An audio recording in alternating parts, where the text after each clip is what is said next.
Press Start Podcast. And welcome back to the Press Start Podcast. I'm your host Vic, aka Mr. Never Chill, and this is episode number 93, and I'm joined by Lunatic Oblivion. Hey guys, how you doing today? And we welcome back Paul, aka Inhuman. How we doing? How we doing? What's up, brother? So no Scott Scobie won this week. That's alright. He got to go protect our country. Shout out him for Memorial Day, and everybody else in the past. But we're just gonna get right into it. Obviously, we got a lot to talk about in the gaming industry. We're gonna talk about a little bit of what we've been playing here. Roger, I see you're still throwing together your list here, but It's done. yeah, I'm curious to hear your playthrough of Coffee Talk 2 so far without spoiling it, since I have not played this one yet.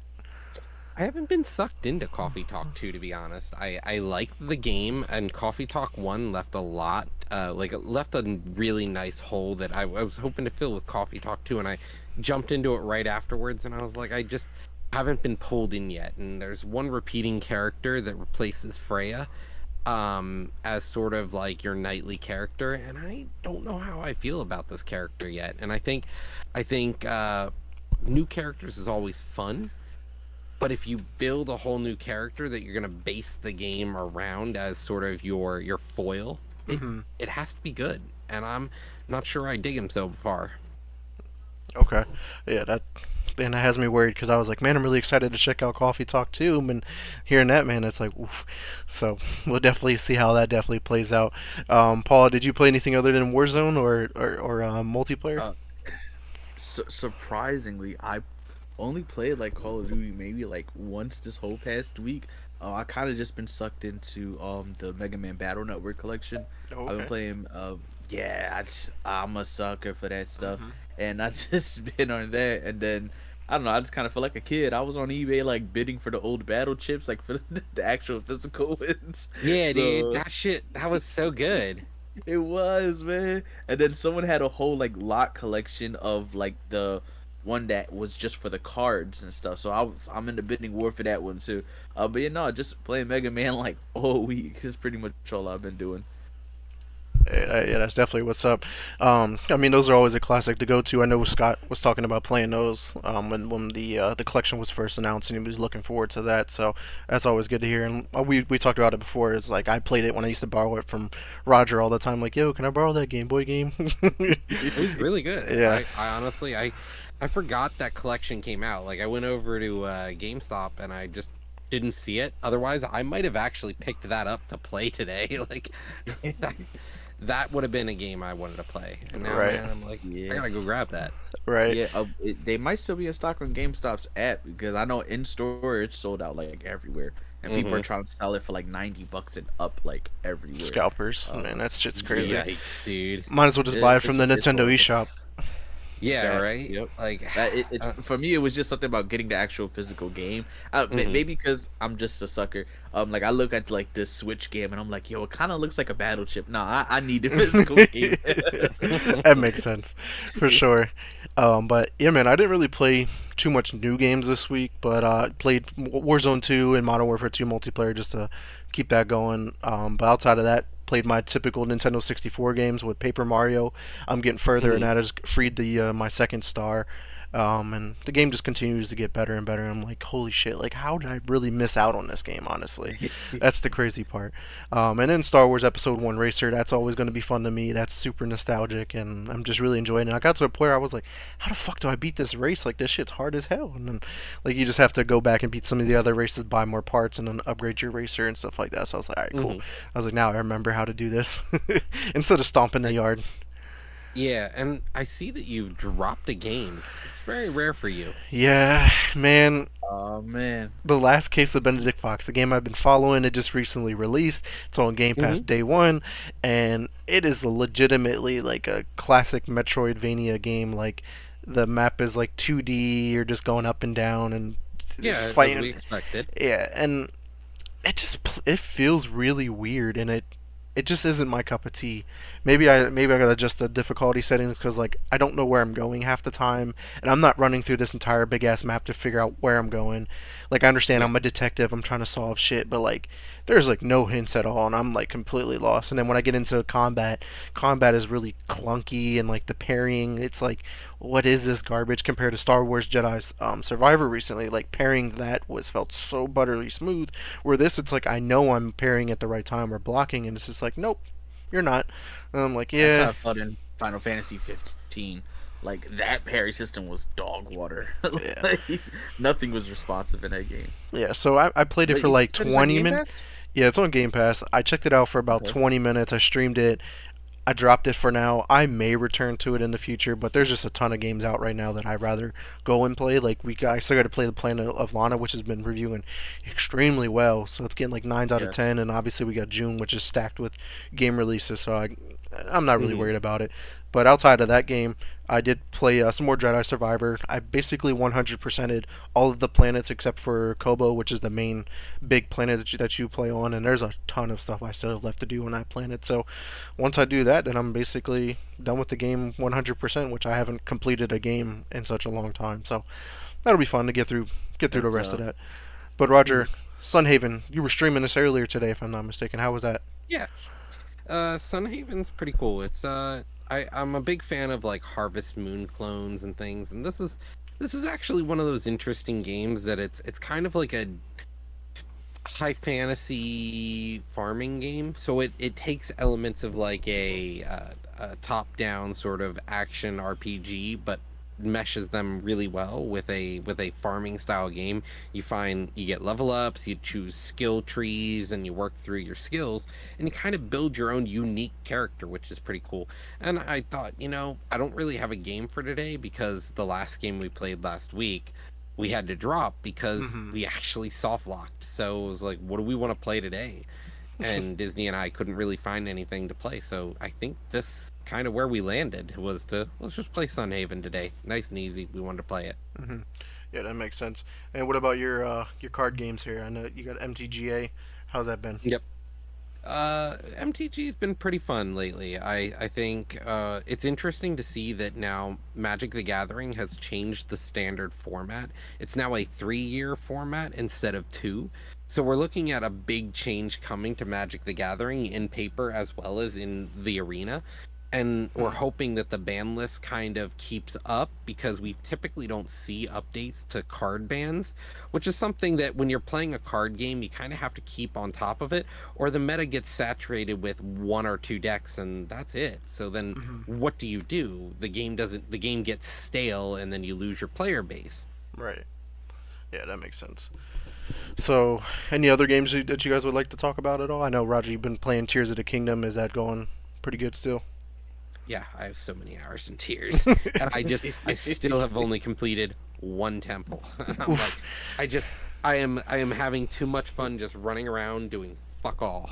I'm like, oh, you get a new tower, you gotta explore the whole zone because then you forget where you've been, and then you gotta re-explore it later. So I'm just like, all right, mark everything real quick. All right, here's everything in the sky I want to go to. All right, we'll do all the sky stuff. That takes like 3 hours, and you're like, guess I have no time to do anything else. Right. Yeah, that's pretty crazy there. And of It's a course, fun game. yeah. And then your last game here on your list is Overwatch 2. Is that still playing pretty good, or is that getting pretty stale?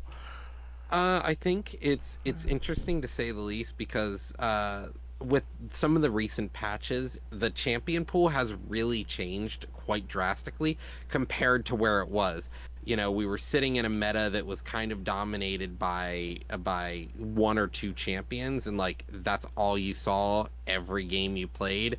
We went from the Doomfist meta to just straight Ramatra, and it's just like now you got Anna everywhere, and it's just like okay, every match you fight the same characters, and it gets really boring when you've got a roster over 20 characters deep.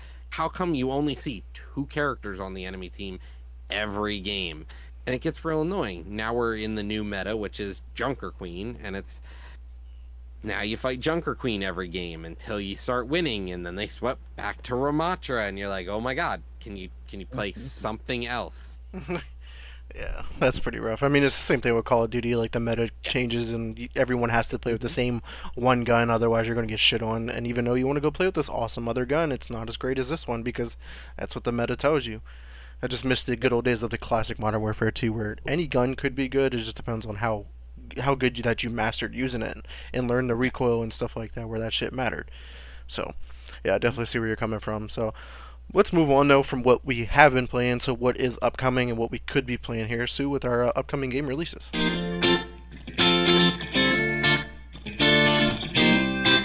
So go ahead, Roger, if you want to kick us off here with the pretty big list this week with a couple Yeah. actually home run hitters here. Yeah, so we start off the week with Chicory, A Colorful Tale. This was a PlayStation, PC, and Mac game that launched in 2021 and hit the Switch last year. We just finally saw the Xbox release this week on May 30th. You'll be able to play Chicory, A Colorful Tale on the X and S as well as the Xbox One. This is it's like a black and white game, but you fill in the world with colors and you draw things, and it kind of everything you do you can draw into the game. You open buildings and doorways by drawing on them, things like that. It's an interesting game concept. So we're only seeing a release to a new console this week. Right, We and it's did Game see Pass as well. that is correct. It is Game Pass. Now we do also see Company of Heroes 3. This is also a release to additional consoles. This is coming to next gen consoles, PS5 and Xbox X and S. We'll be able to play Company of Heroes 3 on the 30th. We also get to see on the 30th System Shock finally drops. This is a long awaited game. I don't believe it's a remaster, but a remake. Yeah, I think In it's a some sense. reboot, I think, kind of. Yeah, but we're only going to see it on the PC. It's not coming to any console, and that drops on the 30th. Next up, we've got Etrian Odyssey. This is the Origins collection releasing for Switch and PC. Now, Etrian Odyssey is one of Atlus's. Atlus, behind Persona. This is one of their OG games they made. It's a dungeon crawler game, and as you go through the dungeon, you actually map it out on a touch screen. So it was this is a collection that they did a Persona game actually in this sort of same format. They did Persona Q. Persona Q was one of those games where you went through the dungeon doing Persona stuff, but with it you were actually mapping out the dungeon on your touch screen on the 3DS while playing the game on the top screen. So you were actually cartographing your way through the dungeons, marking where things were, drawing walls so that you knew where you couldn't go in the dungeon. And then you would have to leave the dungeon and come back using your map to be able to lead you back through the dungeon again. So if you didn't write down a good map, good luck. That's kind of hot. I like that. It's a pretty interesting mechanic there, yeah. And with the Switch release of the game, you're able to now do that again. You're using the touchscreen on the Switch to be able to draw your map yet again as you're playing through the game. How does that translate, if you don't mind me asking?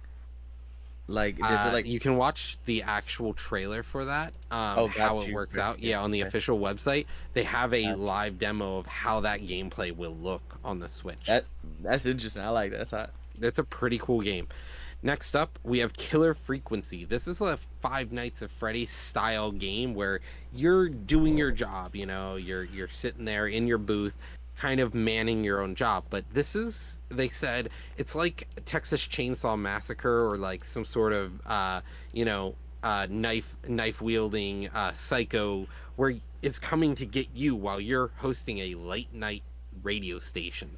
This is a game coming out for the Quest, the PlayStation 4, the Xbox One, the Switch, the PC, the X and S, and the PlayStation 5 on June 1st.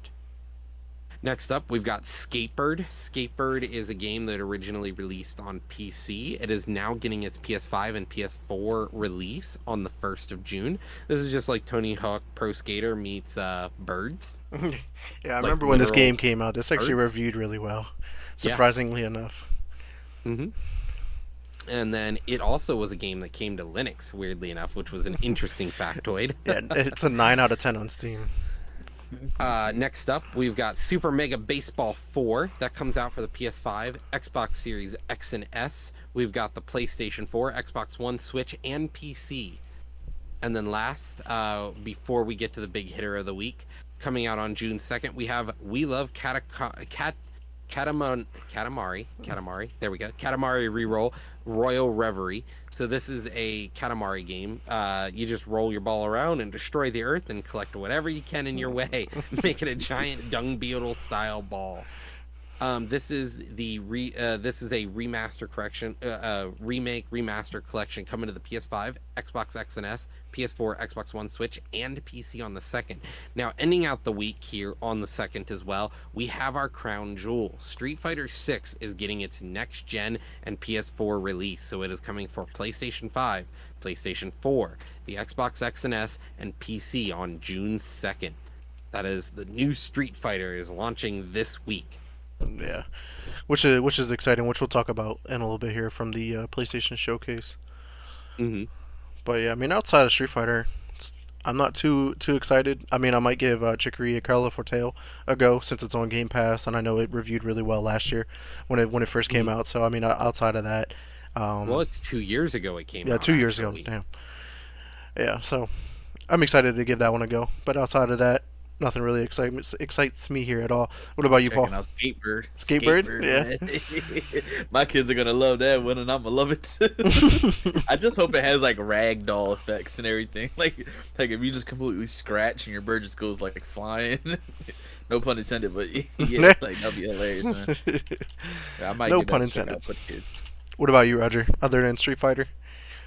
Street Fighter, man, that's all I want to play this week. I have no interest in System Shock. I got no interest in Katamari. I got no interest in it's got to be Street Fighter 6. I'm even thinking about hosting a Street Fighter 6 night at my place maybe on Saturday. That'd be so good, man. Yeah, so we'll definitely see how that goes. But let's move on here to our industry news because we got a little bit to get to, and then obviously we got our gaming news as well.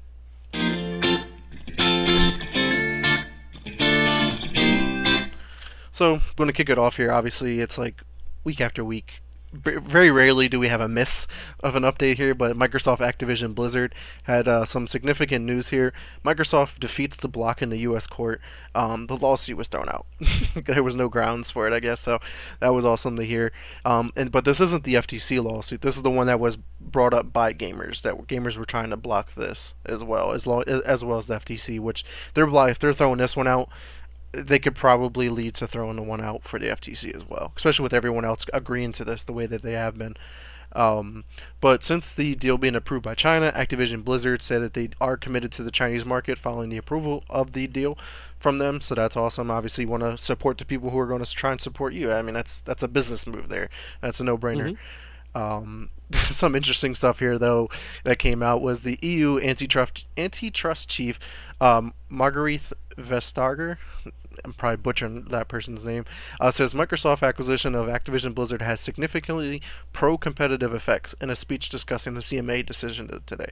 And everyone's agreeing that this is going to push innovation forward. This is going to push competitiveness forward. This is going to better the gaming industry all the way around. And I wholeheartedly agree. Like, clearly Google tried to get into the cloud gaming market and they just couldn't do it. Xbox is going to help push that to the next level. So we'll definitely see how that plays out. But the really big, interesting part here, news that came out, was the CMA senior director that was used to work on the law firm originally represented Sony and Google during this complaint. And I'm just like, that seems like a conflict of interest in my opinion. Like I don't see how that was even allowed to do, but it definitely makes sense why the CMA was like so against it. If you have somebody that was for Sony and Google as well. So, Roger, what's your thoughts on that news coming out? It kind of just feels like everything that also happens in normal industry, like it happens, with big pharma. It's gonna happen in video games. Yeah, what's your thoughts, Paul? Uh, I think it kind of makes it a little bit more clear, like why the CMA really wasn't even open up for discussion with like Microsoft and when these things were going on. I'm not going to say that this is the reason why, but I feel like it lends a little bit more credence towards that. Like it was just very odd how like the CMA was kind of like, yeah, no, this is where we stand. We don't even need to meet with you. The remedies, we don't even really care to talk about that nor negotiate. This is where we stand, and it's their business on why they stand where they stand. But this just makes it seem ever so slightly more, a little bit more fishy. Like you used to represent the people who you're pretty much only listening to. All your points pretty much only come from them. Then it was a secret of who the other company was. Later on, we find out the other company was Google and everything. And you used to represent Sony, and you worked for that exact same law firm. Yeah, it's definitely fishy. Yeah, I don't know. Yeah, so the Out of character. CMA, I feel like the CMA is going to fall back on their decision, especially with the Parliament going after them, and now like all of this new information coming out, like it makes them look really bad and really fishy, and like it comes down to a point like, can you even trust them anymore because you're doing shady shit behind business, which we know business is business. Like there's going to be a bunch of shady shit that does happen in all kind of business. This is whether it comes to fruition. Like, do we see this? And this is plain sight. Everybody has seen this, and now it's like, yeah, you guys are fucking up. But Yeah. some other news though regarding the CMA, as the Microsoft appeal against the CMA blocking the Activision Blizzard deal in the UK will start on Tuesday, May 30th, so just here in a couple of days. Microsoft says the CMA made fundamental errors calculating its cloud gaming market share, and they also have 5 grounds of information, which there's a whole article talking about the 5 different grounds. But this goes on to what we talked about last week, I think it was, where they basically were counting every Game Pass Ultimate member as a cloud gamer when most of them don't even use the cloud gaming function of their subscription, so they like completely butchered their numbers 100%. So we'll definitely see how that plays out in court, or however this goes through in the appeals court. So we'll have an update next week. But Xbox was in the news again. Roger, you threw this in the Discord, and I was like, I remember us talking about this faintly, and now that it's getting brought back up, like I'm not a fan of this, but I have an idea. It says console owners may plan to boycott the console over a controversial feature where they're going to be running ads in games similar to the mobile market. So it's like after you beat a level, there'll be an ad or whatever, and I'm just like, is this going to be like for free to play games, or is this going to be for paid games, or both, or neither? Like, how is this going to play Yeah. out? Because free to play games, like I could kind of understand it, but like I still don't agree for it to be on console. Like that shouldn't be a thing at all. Um, but in the same sense, I wonder if this is going to play into a part like other subscription services have now. You have an ad-free version of your subscription, or you can get the cheaper version and you'll have ads running. Which one do you want to But get? like we already paying for the subscription. If they're gonna add in an ad-free version, it better be cheaper than what we're already paying. You know what I Yeah. mean? Yeah, so that'll be really interesting to see if that even happens. Like they're always testing new features and concepts and ideas. What's your thoughts, Paul? Yeah, I actually was just thinking, it was earlier this year and even last year was the rumor about Microsoft creating or Xbox slash Microsoft doing kind of like a Fire Stick streaming device, Mm-hmm. and we'll plug into the back of your TV or whatever and stuff like that. I'm curious if maybe that's where that comes from, maybe. Because I know if you buy a Fire Stick and stuff, you have the ads featured on the top and this, and the third. So if you buy a Fire Stick and you invest in that, and then maybe if you own the actual Xbox Fire Stick, whatever they wish to call it, Mm-hmm. Game Pass won't be $10 a month. Maybe it'll be $5 a month. But you have to actually own this device, and in turn, you can only stream games. You can't download them, and you'll have to actually get the ads. Maybe that might be a thing that they'll do. I'm not sure. All I know is I'm gonna be mad as hell if I'm like playing like Gears 17, and next thing you know, I just chainsaw somebody in half, and then boom, it's like, Go hey, to a thank you for cutscene. coming to Chick-fil-A. Like what the? That ruins the entire immersion. Like I couldn't imagine like being like Yeah. watching like a crazy emotional scene of like someone dying. You're like, what the fuck? And like you said, it goes to like a Chick-fil-A guy, and you're like, Yeah. you just took me out of the game. I don't even want to play the game no more. You just fucked it all up. I'd be heated, man. So we'll definitely see if that ever happens. But Roger, Sega was in the news this week. Yeah, so Sega was in the news because they laid off 121 employees at the Company of Heroes studio Relic right after the release of Company of Heroes 3 and right before the release of the console version. Yeah, apparently this had something to do with like the restructuring of it to better improve like efficiency and productivity. I mean, who knows what those changes are, but I mean, if it's to better the company, I'm for it. But like, it feels bad for 121 people that are now displaced from a job and they'll have to find another job in the gaming industry, which is definitely growing, for sure. But another company that took a hit also this week, Roger. Yeah, Embracer has seen a $2 billion deal fall through, and as a result, shares for the company have plummeted by 40%. Was not stated who the deal was with, but as the deal has fallen through for them, they themselves have taken a huge hit, and so anyone with stocks in the company got a huge loss. What's your take, Paul? I see you raising your hand over there. Yeah. Also, apparently the reason why this deal fell through, it was only a verbal agreement. There was never anything on paper. Oof. And that comes from Windows Central. They basically so like yearly they were making, like, hey, this is how much money we're projected to make and stuff. They projected themselves based on a verbal agreement. Mm. Like, that is ludicrous. Who That's- does this? I mean, well, then again, we're talking about the video game company. Apparently, when all this stuff happened with like Sony and everything, and Xbox and Activision, I said, hey, Sony would be crazy to bank on the money they're getting off of Activision. Apparently, it's true. They're doing that, and Mhm. now Embracer Group is literally, they went ahead and made projections based off of a handshake deal. Like, it was never on paper. That's insane, man. Yeah. I'm just curious to see who this deal was with. I wonder if that news will ever come Yeah. out. Honestly, because like Embracer has been involved with a lot. I mean, they recently bought out the rights to like the Lord of the Rings and Tomb Raider and stuff like that. So it's just like they're constantly constructing deals. But like, who is Yeah. this with at $2 billion? Just never went through, and then they just fucked the entire company over financially. I don't know, but Xbox might as well scoop in. Yeah, might as well swoop in and save Embracer. They're at the all-time low. Oh They man, they are dude. working with initiative, man. Yeah, Like, they are. they're the ones helping. We'll see, bro. Yeah, that'll be funny. But to round out our industry news here, I'll take it here just with an update in regards to Super Mario Brothers movie. It is now the third biggest animated movie ever, and it's behind Frozen 1 and Frozen 2. And the thing is, it could still potentially pass at least Frozen 1, whichever one is second place, it could potentially pass that because it's only like 40 million behind it. So I'm just like, damn, that would be crazy if it becomes the second. Passing Frozen, there's a lot of fangirls. Like there's two of them I can look at right now.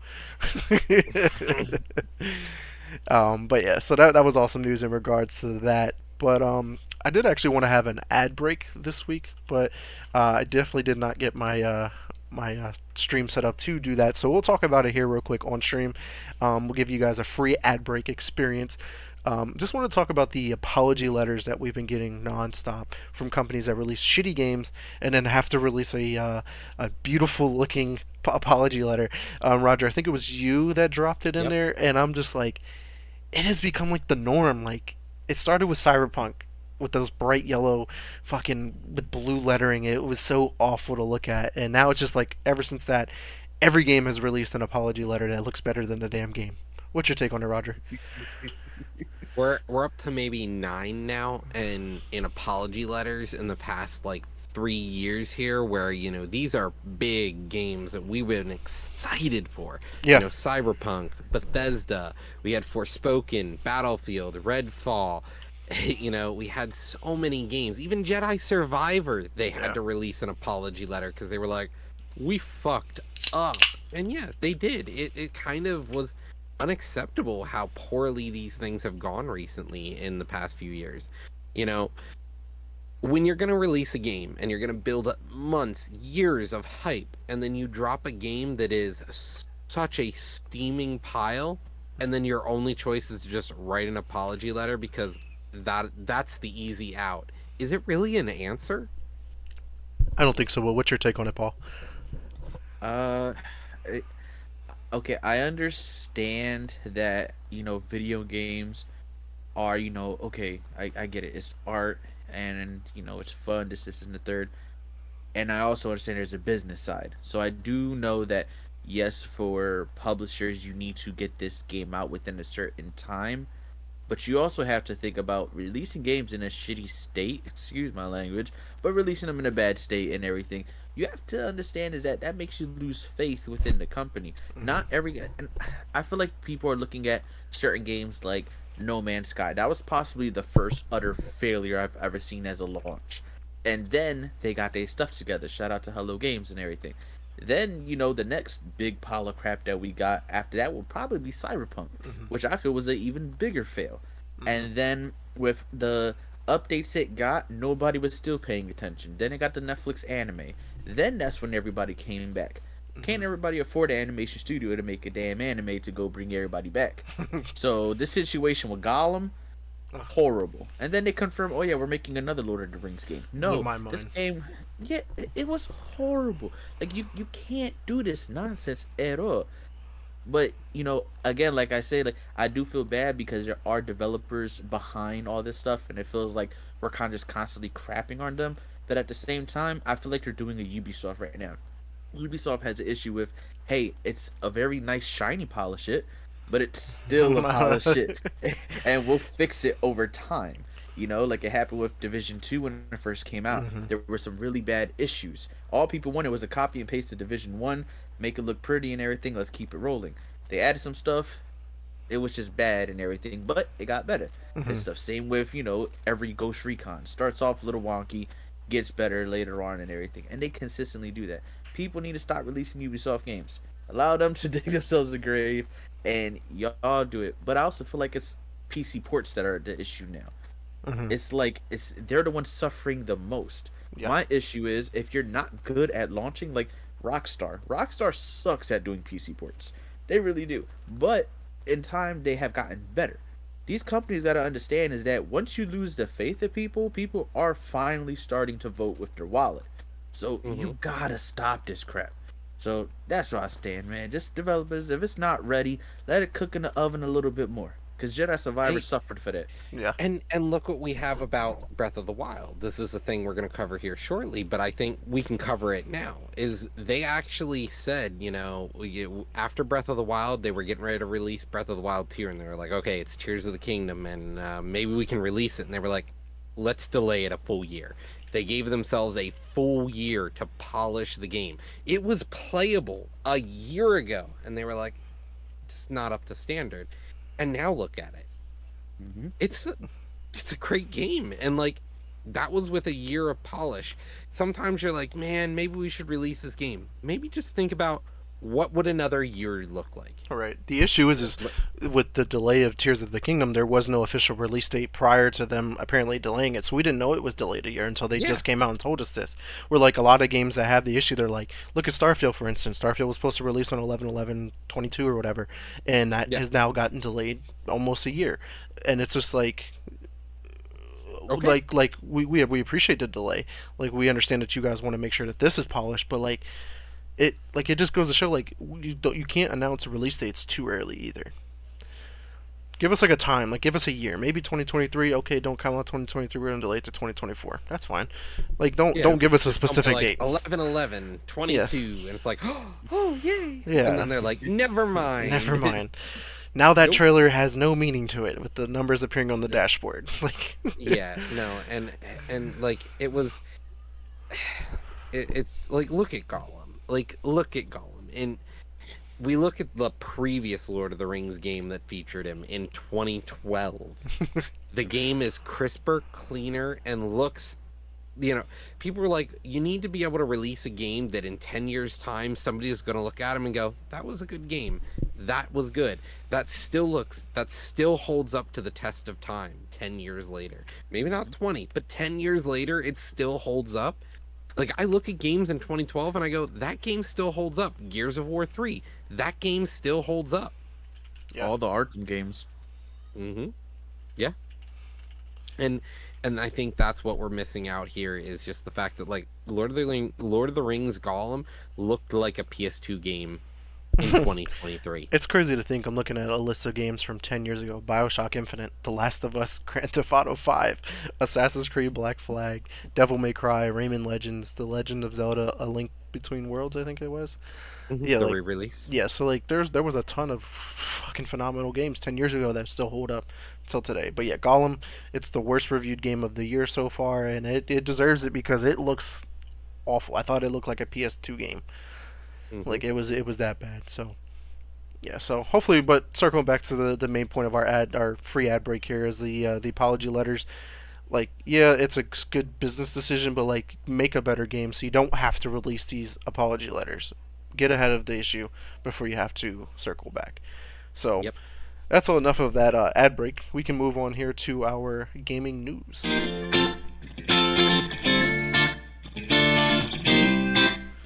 So, of course, guys, got to kick it off every week of our gaming news with our Xbox news. And first off is an update in regards to one of their 10-year deal that they did sign with Boosteroid. They're getting the same games that NVIDIA. NVIDIA's deal, so they're getting Deathloop, Gears 5, Grounded, and Pentiment. But instead of like releasing them like one at a time, they're getting all of these games on June 1st. So that's awesome to see that they're starting to roll those out, even though the Activision Blizzard deal has not gone through yet. So they're obviously already following up. But moving on to some hardware announcements. This one wasn't from Xbox, but this is from a company called EON, and they announced the XB It's a plug-and-play HDMI, so it allows you to plug it into the back of the original Xbox and hook it up to the HDMI, because most TVs nowadays don't really have the color cords, and you don't really want to have that old TV just hanging around when I can just have my normal TV I play all my other games on. So that was pretty cool to see them release that adapter there. Then, in regards to Xbox games, there was three of them or four of them that really got updates. Pentiment got a new update where they're getting expanded language localization, which is awesome, because if you're in different countries, speaking different languages, you want to be able to play the game in your language. So that was awesome there. Outside of that, you got new outer farm area, many optimizations and bug fixes. New maps of Europe have been added to Andrea's journal. A new and alternative end scene for Casper in Act 2. Adjusted and additional art. New job animations for various characters, and a ton more. So that was pretty cool to see that such a small game like Pentiment got a pretty big update, in my opinion, here. And then Forza Horizon 5, the game that is continuing to do fucking amazing. I hop in from time to time. It has got the Explore the Horizon update. 6 new to Forza cars, 8 new photo mode features, which consist of like time of day, weather, steering, character, emote, guidelines, bunch of stuff that you'll be able to adjust when you enter in the photo mode, which is, I don't know if you guys have ever used the photo mode in this game, and it just looks like I'm really taking pictures of real life. Like, it's shit's fucking crazy. That's awesome. And then also you got new off-road customization, new Pathfinder challenges, and an oval raceway event lab props. So that's pretty awesome. And then the other game in the Forza franchise is Forza Motorsport, the upcoming new game that we'll probably see some gameplay at the upcoming showcase. Got the cover art, and the cars have been revealed, and it looks pretty badass if you ask me. And then we'll be seeing some gameplay apparently in 2023, which is my guess at the Xbox showcase. Like, that would be a no-brainer to me, especially if the game's going to be releasing like October, November is what I'm hearing. So that'd be exciting. And then last up here is Minecraft. Got a Trials and Tales update. The update comes out on June 7th, and this one adds like 2 new like mobs. Like, you get the camel where 2 people can ride, and then like the sniffer, which is a very interesting mob that the community voted on. That one can like sniff out like ancient flowers and seeds or whatever, and it's a bunch of other stuff. So it's the next big update for Minecraft. And then, just to stay along the lines of Minecraft, the studio Mojang is actually set to become Xbox's first studio with 1,000 developers, and that's awesome because there was 5 new job postings. So I can't believe that this studio of all studios is going to have 1,000. Like, it doesn't seem like that big of a game that needs that big of a support team. They have 3. Yeah, They have 3 games. Yeah, they have 3 games now. So and probably more in the works. We just don't know yet. So we'll definitely see. So that's all of our Xbox news this week. I know we're ready to dive into the next company here with PlayStation. But before we get to the showcase, Roger, just go over a little bit what else is going on in the PlayStation universe. Yeah. So PlayStation has announced that they will reveal a new aggressive plan for cloud gaming to compete with Microsoft, so that maybe they'll be, just as good as the King, but I don't think so. And I know though, Paul had something to say about that news though in regards to the cloud gaming, because we were talking about it in the chat there. What's your thoughts on that?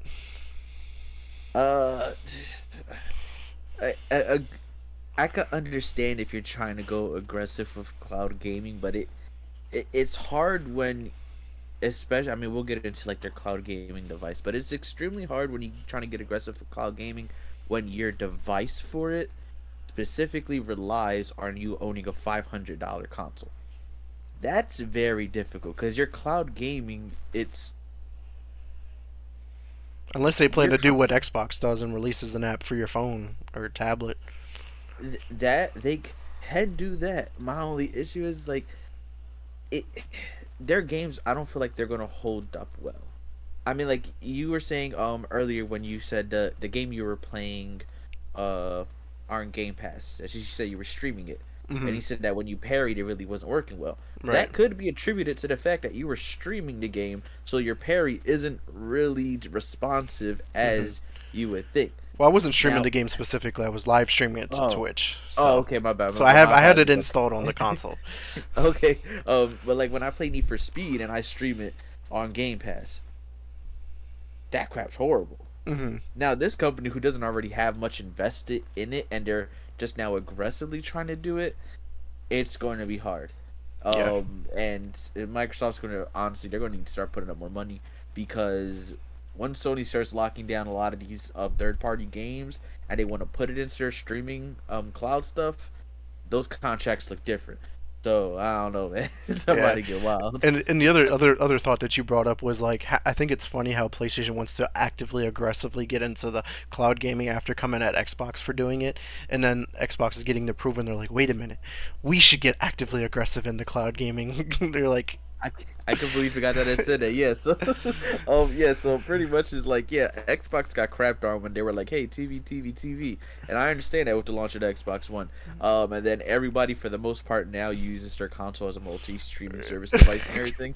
Shout out to the OG Netflix parties, when you yeah, invite your friends to it. Then they got shitted on when they were like, oh yeah, the cloud, all this in the cloud, and then everyone shitted on them and made fun of them, and then look at everyone now. Got me filled up when they were like, hey, listen, always connected to the internet. What the hell can you do if your system isn't connected to the internet now? Like they catch the flack for a lot of this stuff, but the whole industry ends up going there eventually. The only difference between them and Sony is the fact that they already have years invested into this already, including the fact that they also, purchased ZeniMax, which is also Bethesda. And I don't know if you guys remembered their cloud streaming service, but that reportedly had better latency than anything that was already on the market, and that has gotten completely hush quiet hmm ever since they purchased ZeniMax. So yeah. I don't know. Like, Maybe that's why we see XCloud much in a much better frame of mind. I think because like when I used to stream Xbox games at work on my work PC, and they ran pretty damn smooth. Like latency wasn't an issue. I was playing racing games, I was playing fighting games and shooting games, and I was like, yo, like this shit feels like I'm playing it on my system now. Like I remember when mhm. XCloud first came out, yeah, that latency was awful. Like you're trying to drive and you're making a left turn and you do the joystick and it's not turning, and you hard aggressively turn and then next you know your car is doing a fucking burnout because it took forever to register. So I definitely see Yep. what you mean. But Roger, I think you had something to say about all this. Yeah, and when we talk about cloud gaming, we're not talking about their new handheld console at all either. Like, we're strictly talking about just the fact that you don't have to install the games. And so Sony, they've been doing this for a while. They've had cloud gaming for a while on the PlayStation. And we can't forget It's whose just servers do they use? hmm Yeah, no, I agree. But what Azure. I'm saying though is yes, they've been trying to use cloud gaming. They just want to now invest more into it because yeah, they have to eat their own words. Cloud gaming is going to be the future for many people. And the thing is they even said in their own article, "Hey, we don't have a way to play our games on mobile or any other device other than your PlayStation 5. Maybe we need to change that." Yep. Yeah, so that'll be So, interesting how their Ooh, aggressive plans work out. question. Do you think that they might be actually just instead of launching their own device, they might link up with Epic?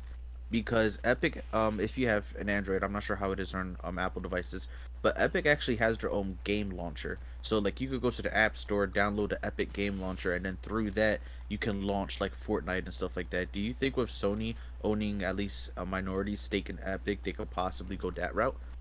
It's a Because it's possibility. already established. it's a Yeah. possibility. I just don't know if it's a likely choice. They'll probably Okay. build their own launcher if anything, I bet. Because why piggyback off of somebody smaller than you when you True. yourself should probably be the flagship? And being a minority stakeholder in Epic, it really doesn't help. That's true. But moving on in the PlayStation world, we do have some statistics. Herman Hulse says PC has grown to become a substantial part of the gaming industry for PlayStation, and they've realized now that what we've been saying all along is we need PC ports. Yeah, we get it. You want to kind of have these console exclusives, so we buy your console, but we're buying your console at a you're selling the consoles at a loss. So if you sell less consoles but sell more games, you're gonna make more money. Like, and so I think Herman Hulst has now conceded and said, yeah, you know what? Now that we own Bungie, Spider-Man on PC was huge. The Last of Us Part 1 just shows us how good we can, how good something could be, like the sales numbers on these things. What were we thinking? We need to get on PC now. Not, we need to be on it yesterday. Yeah. And so, they're kind of eating their own, humble pie here. It's another thing that Xbox started. Well, that's the other thing. Xbox had an advantage because Microsoft owns Windows. So like they are, they've been releasing games on PC and Xbox since 2004. Right, because all When the did Halo Xboxes Combat Evolve? right, the Xboxes run a Windows version, a version of Windows, so it technically they just switch a little thing and it works.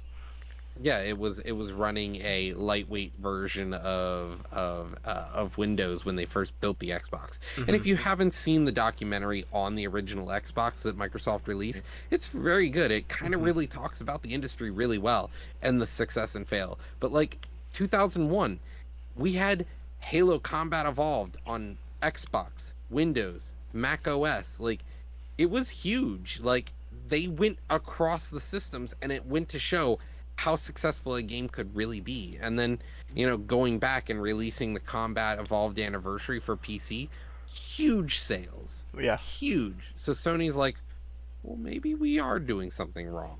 And they are. So, but Sony did say that 30% of their PS Plus users are subscribed to premium and their extra tiers. So it goes to show that maybe, yeah, they actually are, these features could work if they continue to invest in the PSN Now, like the PS Now. The fact, like, I have it and it's awesome. I've installed many games for free from it and played them and been very happy with how it turned out. And also that nostalgia feel. If you have the premium extra tiers, you get to play those classic PlayStation games, and our generation loves nostalgia. Like we'll fucking bank on nostalgia no matter what it is, and I think that has a lot to do with those numbers. I tried to play the shit out of Ape Escape, but then I realized the second joystick was to spin your character and not the camera, and I was like, this is hard. This is hard. This is hard, man. I don't know what I was thinking as a kid. Yeah. And then But moving on here, with PlayStation games, Destiny 2 is getting cosmetics now from other PlayStation IPs. Destiny 2 may become their Fortnite of the PlayStation world. We're going to see God of War, Ghost of Tsushima, and Horizon IP related content inside of Destiny 2. So you'll be able to see certain all exclusive to the PlayStation. Cosmetics and exclusive only on PlayStation. That bow's going to be nice from Horizon. That's going to be really nice. That'd be interesting. I might transfer my saved stuff to PlayStation just to find it. I'm such a sucker, man. I'm the type of people they prey on, man. I swear. All right, so let's talk about the showcase. So we had 31 different things that were kind of showcased during the showcase itself. So we have Spider-Man 2. It is coming this year. It is we got a lengthy gameplay at the showcase, and they announced that the game, even though we will have both Peter Parker and Miles Morales in the game, they'll both be together as Spider-Man. It'll be a single player game. So it will not have any co-op between Spider-Man and Miles. You'll play as one or the other. Next up, we've got Metal Gear Solid. We've got Metal Gear Solid Delta Snake Eater. This is a remake of the Metal Gear Solid 3 Snake Eater game, but we also heard, we're like, well, why are we getting the third game? Because they're also releasing Metal Gear Solid Master Collection Volume 1. This will contain Metal Gear Solid 2 Sons of Liberty, Metal Gear Solid 3 Snake Eater, as well as maybe more to come because it's the collection Volume 1. You don't name it Volume 1 if there's not more to come. But we are talking about PlayStation here. We are talking about PlayStation, but we are gonna get those original Metal Gear which Solid I'm games fucking on pumped. the PS5, dude. And I might and buy it just to play the shit out of that, dude. obviously we're going to talk about this later, but a lot of these games were announced at the Hmm. PlayStation Showcase are also coming to Xbox, and this is one of them. So I was like, I can't wait to get this on the Xbox because I played the shit out of these games on the PlayStation And One and Two. and it just shows if they just release their games on the other console, just like Microsoft does with many of their studios, who cares if you have, we're getting to the point that, yeah, if you have console exclusives, people are going to want to buy your console.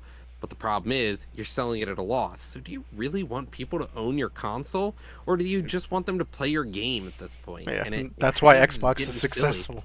Like they Yeah, rather you just get Xbox is into the just like, fuck it. ecosystem, get the Game Pass, Hmm. and that's all we care about. That they just want your Game Pass sales, and the way to play Game Pass is either PC or console. And if it's fine, we'll sell you a console at a loss, but now we know that we'll get guaranteed revenue from you. And PlayStation's like, wait, maybe PS Plus is the way to go, getting these people on their PS Now service. Like maybe that was the right decision all along. And it's going to show that, if you really tap into the market is there. Yeah. But moving on from Metal Gear Solid, we also have Assassin's Creed Mirage. It will feature a 15-hour campaign. It's a Assassin's Creed Unity sized map. It is going to be entirely stealth focused. It's not like the last one we had. Uh, Assassin's Creed, we kind of lost the traditional Assassin's Creed in the last iteration, where you just went around fucking murdering people with a giant axe. And this is cool, this is all right, I guess.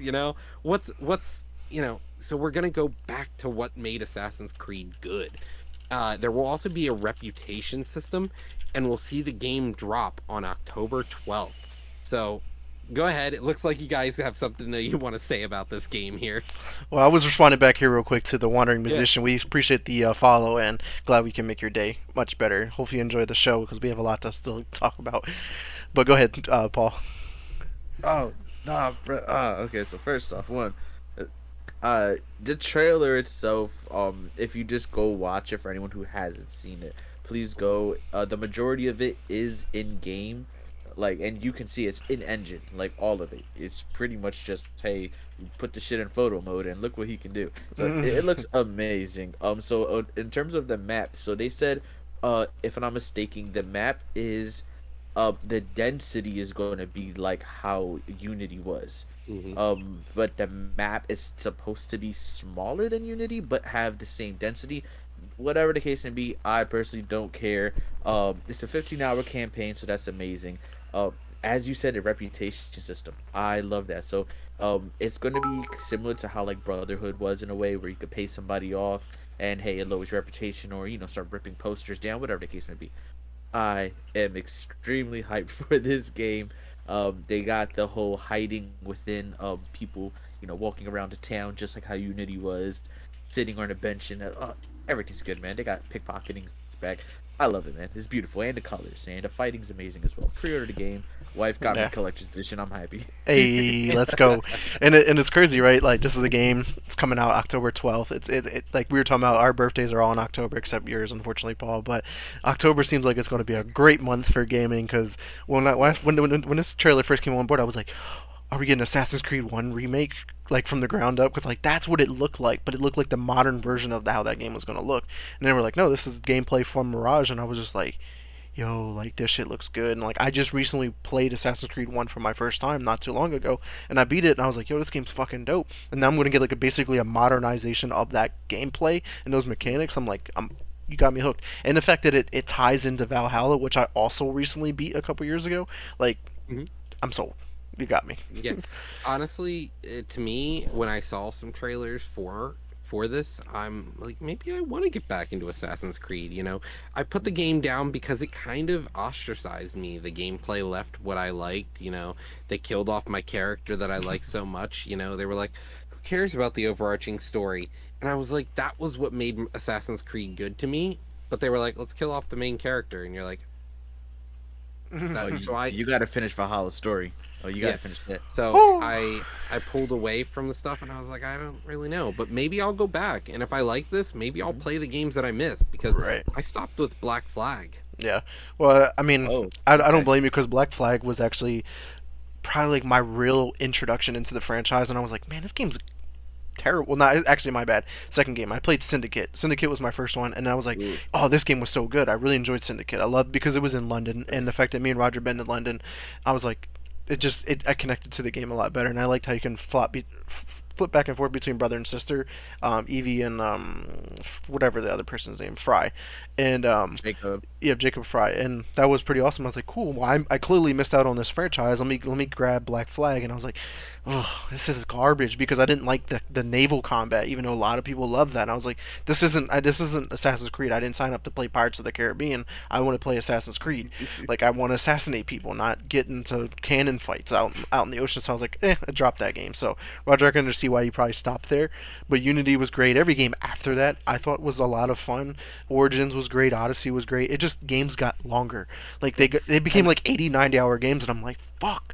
That's why I was super Yeah. excited. 15-hour campaign with Mirage. And there's just Perfect. so much that they're trying to pack in and get you to do. Like Revelations, the game felt ostracizing to me. I kind of lost interest in Revelations. I was like, eh. I was like, this is good, but then I started to sort of drift away, and then we went, what was it? The not was it the Revolutionary War was one of the Assassin's Creed, or was it Civil Assassin's War? Creed 3. Assassin's Creed. Yeah. Revolutionary. Assassin's Creed 3, yeah. And then when I hit 4, I played it begrudgingly, and I was like, this is good. But then they didn't have multiplayer anymore, and I was like, I like the multiplayer. I thought it was a pretty fun game mode. Hey, So. he got the action figure. That's lit. Kyle would love that. Our the guy who we had on the show a couple weeks back.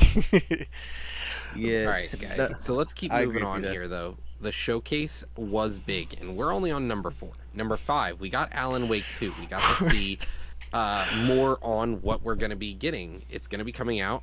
Guess when? October. What a month for games it's going to be. October 17th, you will play as Alan Wake and a new protagonist, Saga Anderson. Not releasing a physical disc, and this game will be digital only, so it will not go gold in the same way that we used to call games going gold. Right, and just a quick update in regards to that. They did that so they can Mhm. keep the price point at like the $50, $60 range instead of charging people that $70 price tag, which Mhm. most companies are going towards. So that was awesome to see. They're trying to be more pro-consumer, but it affects those collectors that people want to buy the physical copy and add it to the bookshelf like this. So I think they'll eventually release a physical copy, just not right away. Yeah. And then we had, after that, Final Fantasy 16. We got a new trailer ahead of next month's launch, so the game does drop next month, and I am super hyped for this because I like Final Fantasy. I've always been a Final Fantasy fanboy, so just like Victor's an Xbox fanboy, I'm a Final Fantasy fanboy. And so this game is a PlayStation exclusive, only for the reason that PlayStation had offered Square Enix a better deal than Xbox could muster to make it not a console exclusive. Yeah, So it's sad. it's interesting to know, but awesome that we're still gonna get it next month, and hopefully the game is polished, because It looks if not, good. I guess Xbox will get the polished version a few years from now. Right, because it's not it has not explicitly been said if this was a totally exclusive or if it's a timed exclusive. Because it seems as time goes on, things will leave the console and come to the overall. How long Right. is this exclusivity deal? Right, 6 You know, months, a next we year, had- or whatever. Yeah. Next, we have Dragon's Dogma 2. We got an official reveal of the game. It is the first mainline game in over a decade for Dragon's Dogma. Have either of you played Dragon's Dogma? Yes, No. I have. But this Like, looks I look good. like it. Never. It looks good. Oh, it's amazing. I was so pissed when they announced that MMO. I was like, no, I need a sequel. And then they announced, what was it, Devil May Cry 5, and the producer was like, oh, or the director was like, oh yeah, we sat at the table and decided either Dragon's Dogma 2 or Devil May Cry 5. I was like, why Devil May Cry 5? I could have waited for that shit. Right. So, Dragon's Dogma, pretty fun game. Last one I remember playing is Dragon's Dogma Dark Arisen, which was actually pretty fun. I like it. It was very reminiscent of like your Souls-like games in many cases. You go in, you die, and you're like, okay, how do I do this again? But it's not just you. You do have a party sometimes, right? Yeah. Yes. So You can it's have an up to interesting, 3. and it's cool. So it is definitely a fun, interesting game, and I'm glad to see that we're getting a second one. And I hope that the gameplay is going to be awesome. But we don't have a release date Or because we only or just got the gameplay. real- All we Yeah, had is a or CGI gameplay. trailer. Yeah, and the same thing can be said Yes. about like Dragon Quest. We had like a year or two ago just a flaming title screen for it, and that Yeah. was it. And we still haven't heard anything. Next up, we've got Marathon, the revival of Bungie's FPS, which was originally released on Mac back in 1992.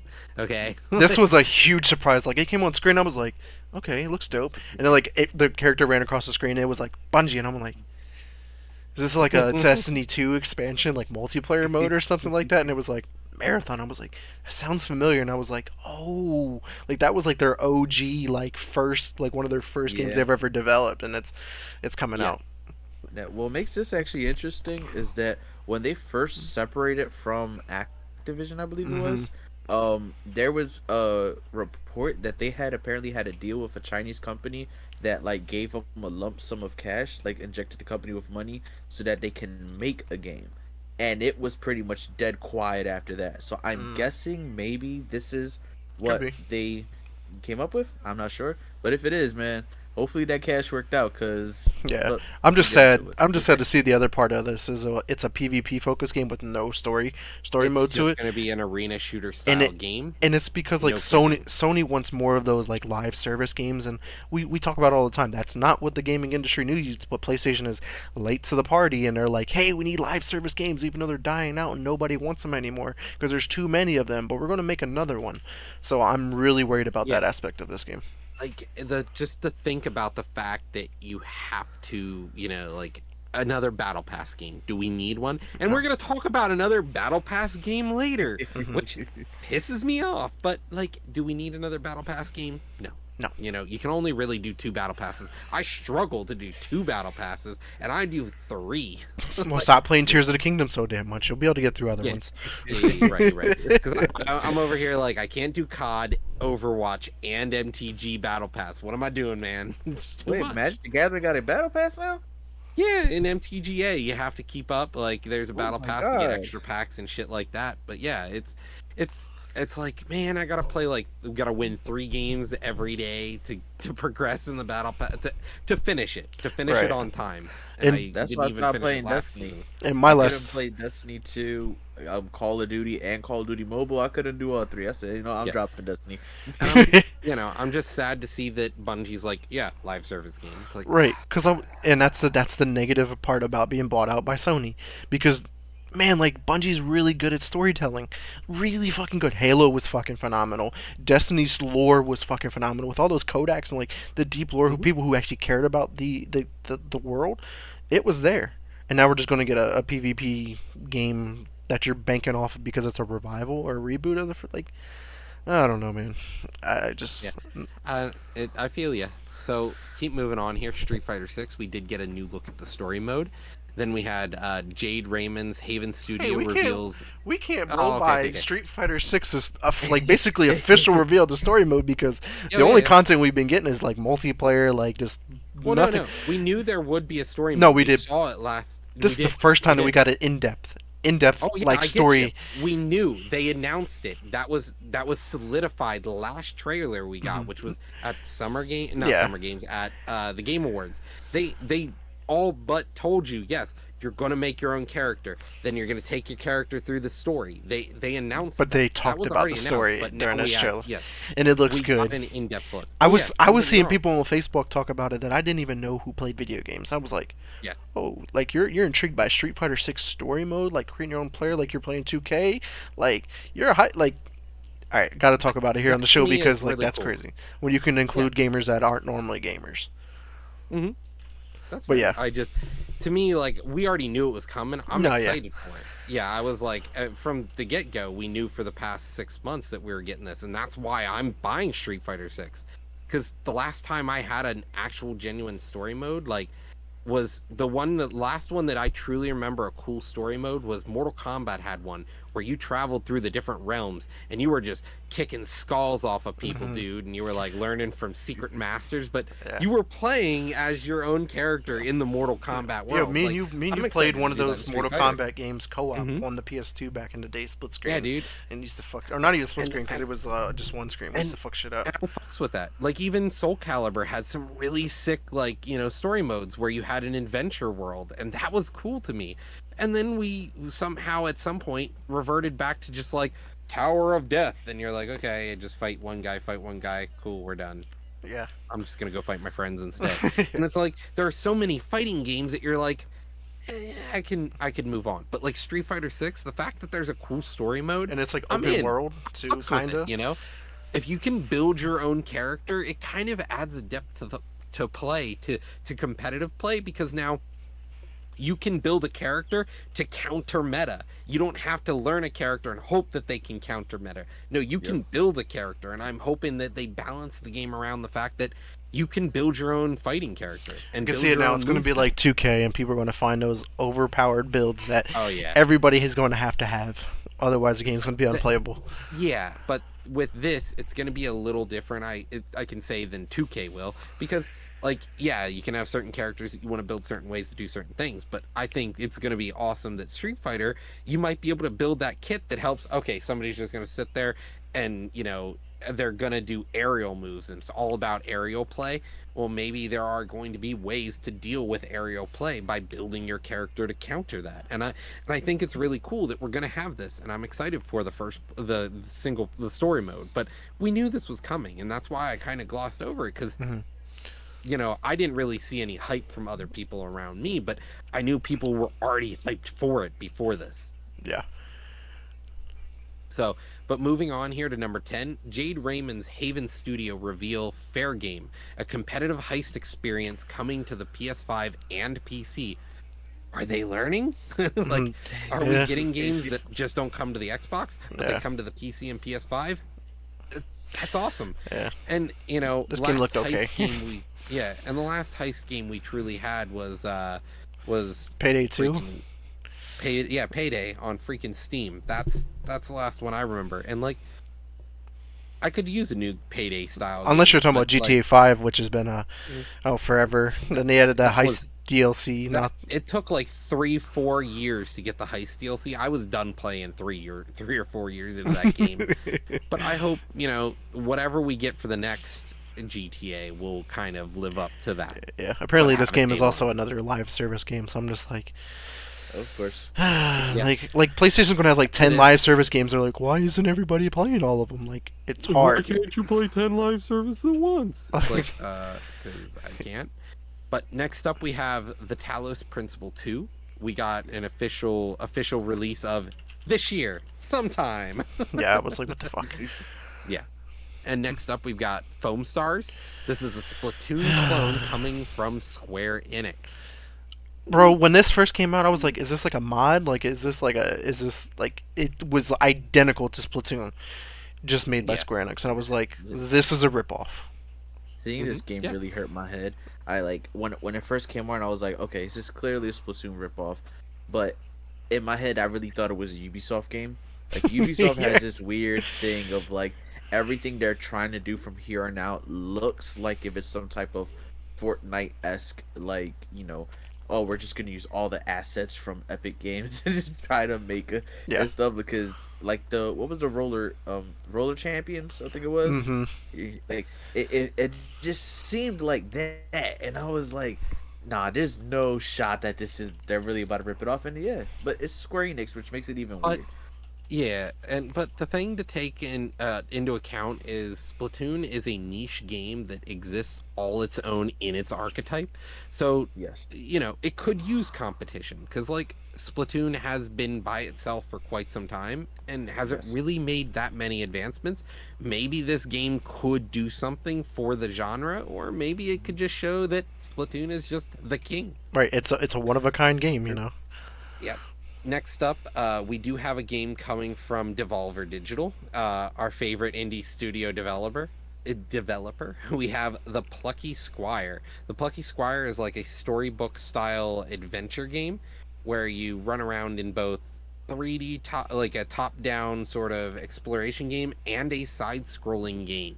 So it definitely looks really interesting. You kind of go through the storybook, and as you do stuff, the pages will turn, and the game is all meant to be sort of like a kid's fairy tale book. Meh. And Is then that next, like Paper Mario kind of? no, Nah. not Or even close. what was that Mario game that was like that? That it was 2D and 3D? Paper Mario. That was Paper But Mario. It might have been a it's type not of it, yeah. that.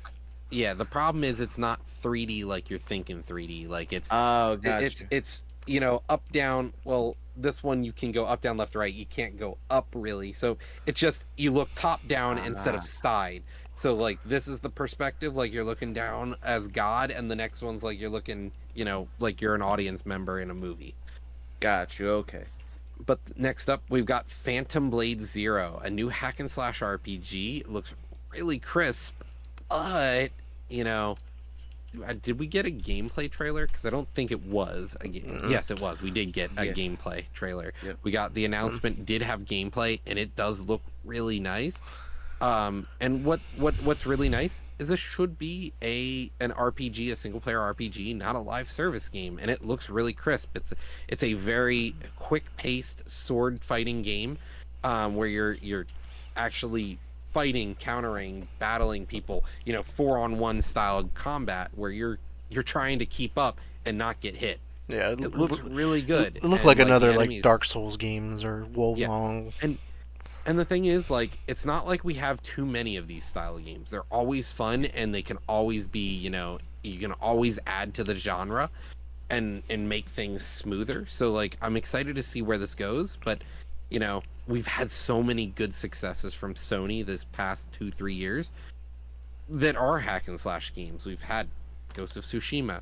We've had, Drawing a blank. Yep, I drew a blank. We had Ghost of Tsushima. We had Originally, Seafood launched on there originally as well. Although Seafood, yeah. wasn't a full exclusive, but it did launch on there. Yep.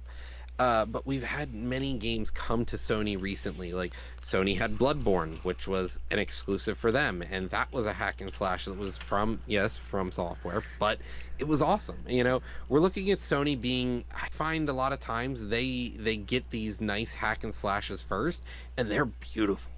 They are really well done.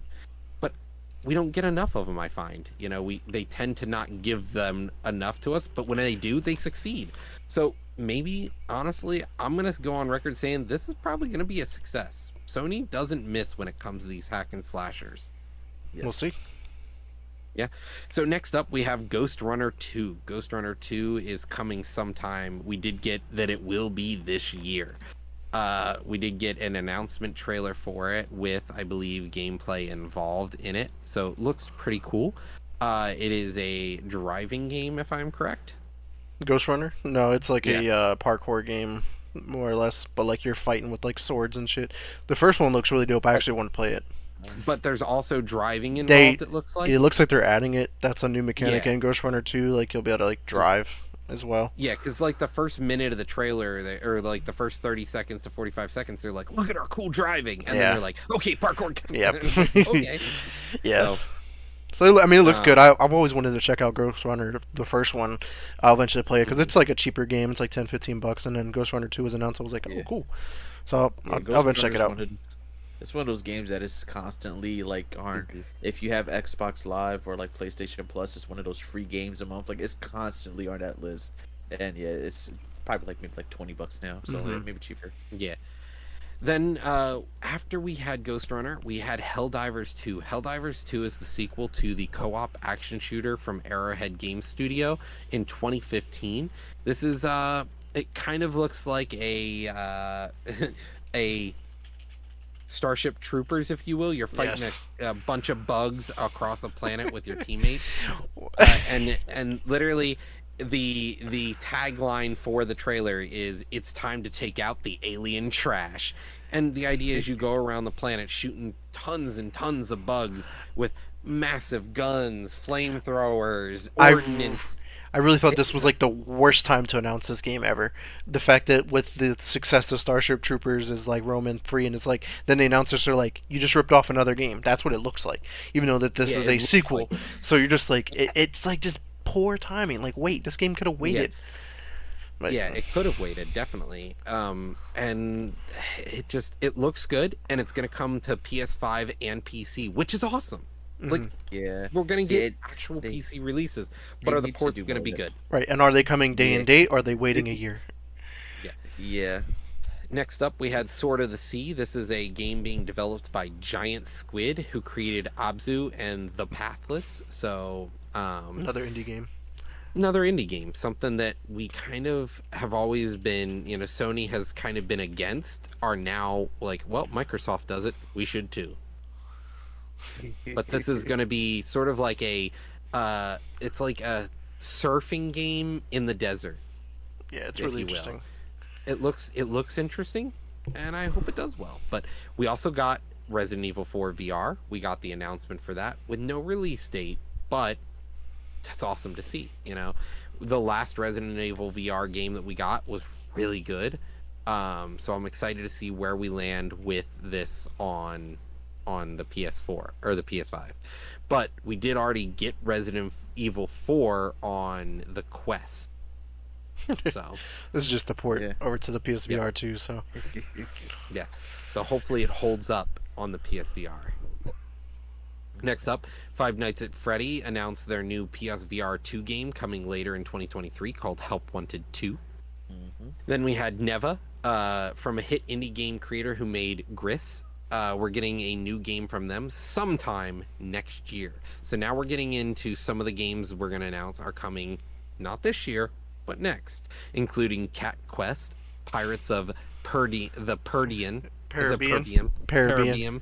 Yeah, it was Parabian. such a goofy ass looking Parabian. game. I was like, Yeah. what the fuck is this stupid shit? I was like, are they for real? Like, this looks like a Nintendo game.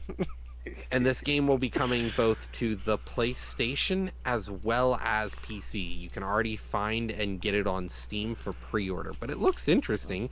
It's a dungeon crawler game where you go through pretty much just the Caribbean. But I believe Cat Quest was that actually? Yeah, Cat Quest was an open world RPG that already was a game that existed. The original this is the sequel to Cat Quest from 2017 actually, which was an open world exploration game. The game scored a 10 out of 10 if you didn't know on Steam. Nice. Yeah. So it looks really interesting. I might even pick up Cat Quest just to play this because, like, looking back, I was like, oh, this looks familiar. And I was like, oh my god, this is like 6 years ago we saw this.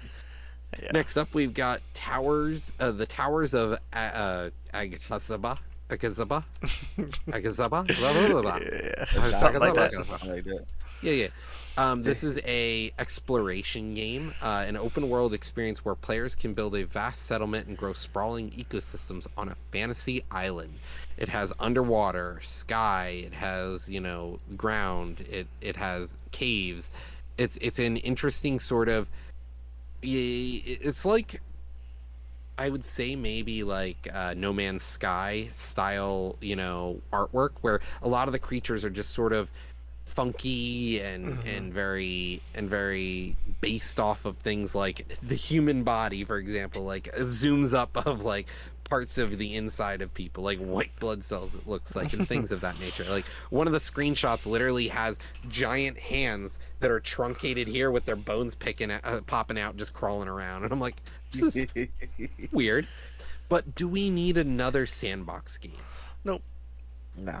Just, I mean, like, but they're calling it a Breath of the Wild Breath of the Wild clone. And I was like, yeah, I see it. Yeah, and it's coming next year. Then we got Revenant Hill. Revenant Hill is it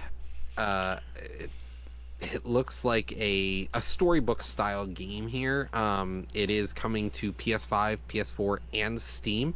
So we're kind of starting to get a bunch of games that are coming to both console and PC, but you're playing as a cat that explores a world and follows sort of a story, Yeah, the success of Stray kind of lends itself to. Well, the interesting part here, this game is ahead. from the developer Finji, who made the recent success of Tunic. So maybe it'll be another good one. Okay. But what I'm getting at is the fact that these games where you yourself aren't a character that really does things, but sort of exists in a world and gets to kind of see the world around you, being able to interact as something like not a person, in a but a Mhm. creature in the man's world. Yeah. So Straight it looks comparison. interesting. Okay, that's cool. Then we've got Grand Blue Fantasy Relink. This is coming this winter. It was originally announced in 2016. Platinum Games was originally on board to develop alongside Cygames, but the two parted ways back in 2019, so that's why we saw a delay for this game. But this is the I guess you can call it a sequel to the series of Grand Blue Fantasy. It's another big JRPG. Looks pretty crisp and clean.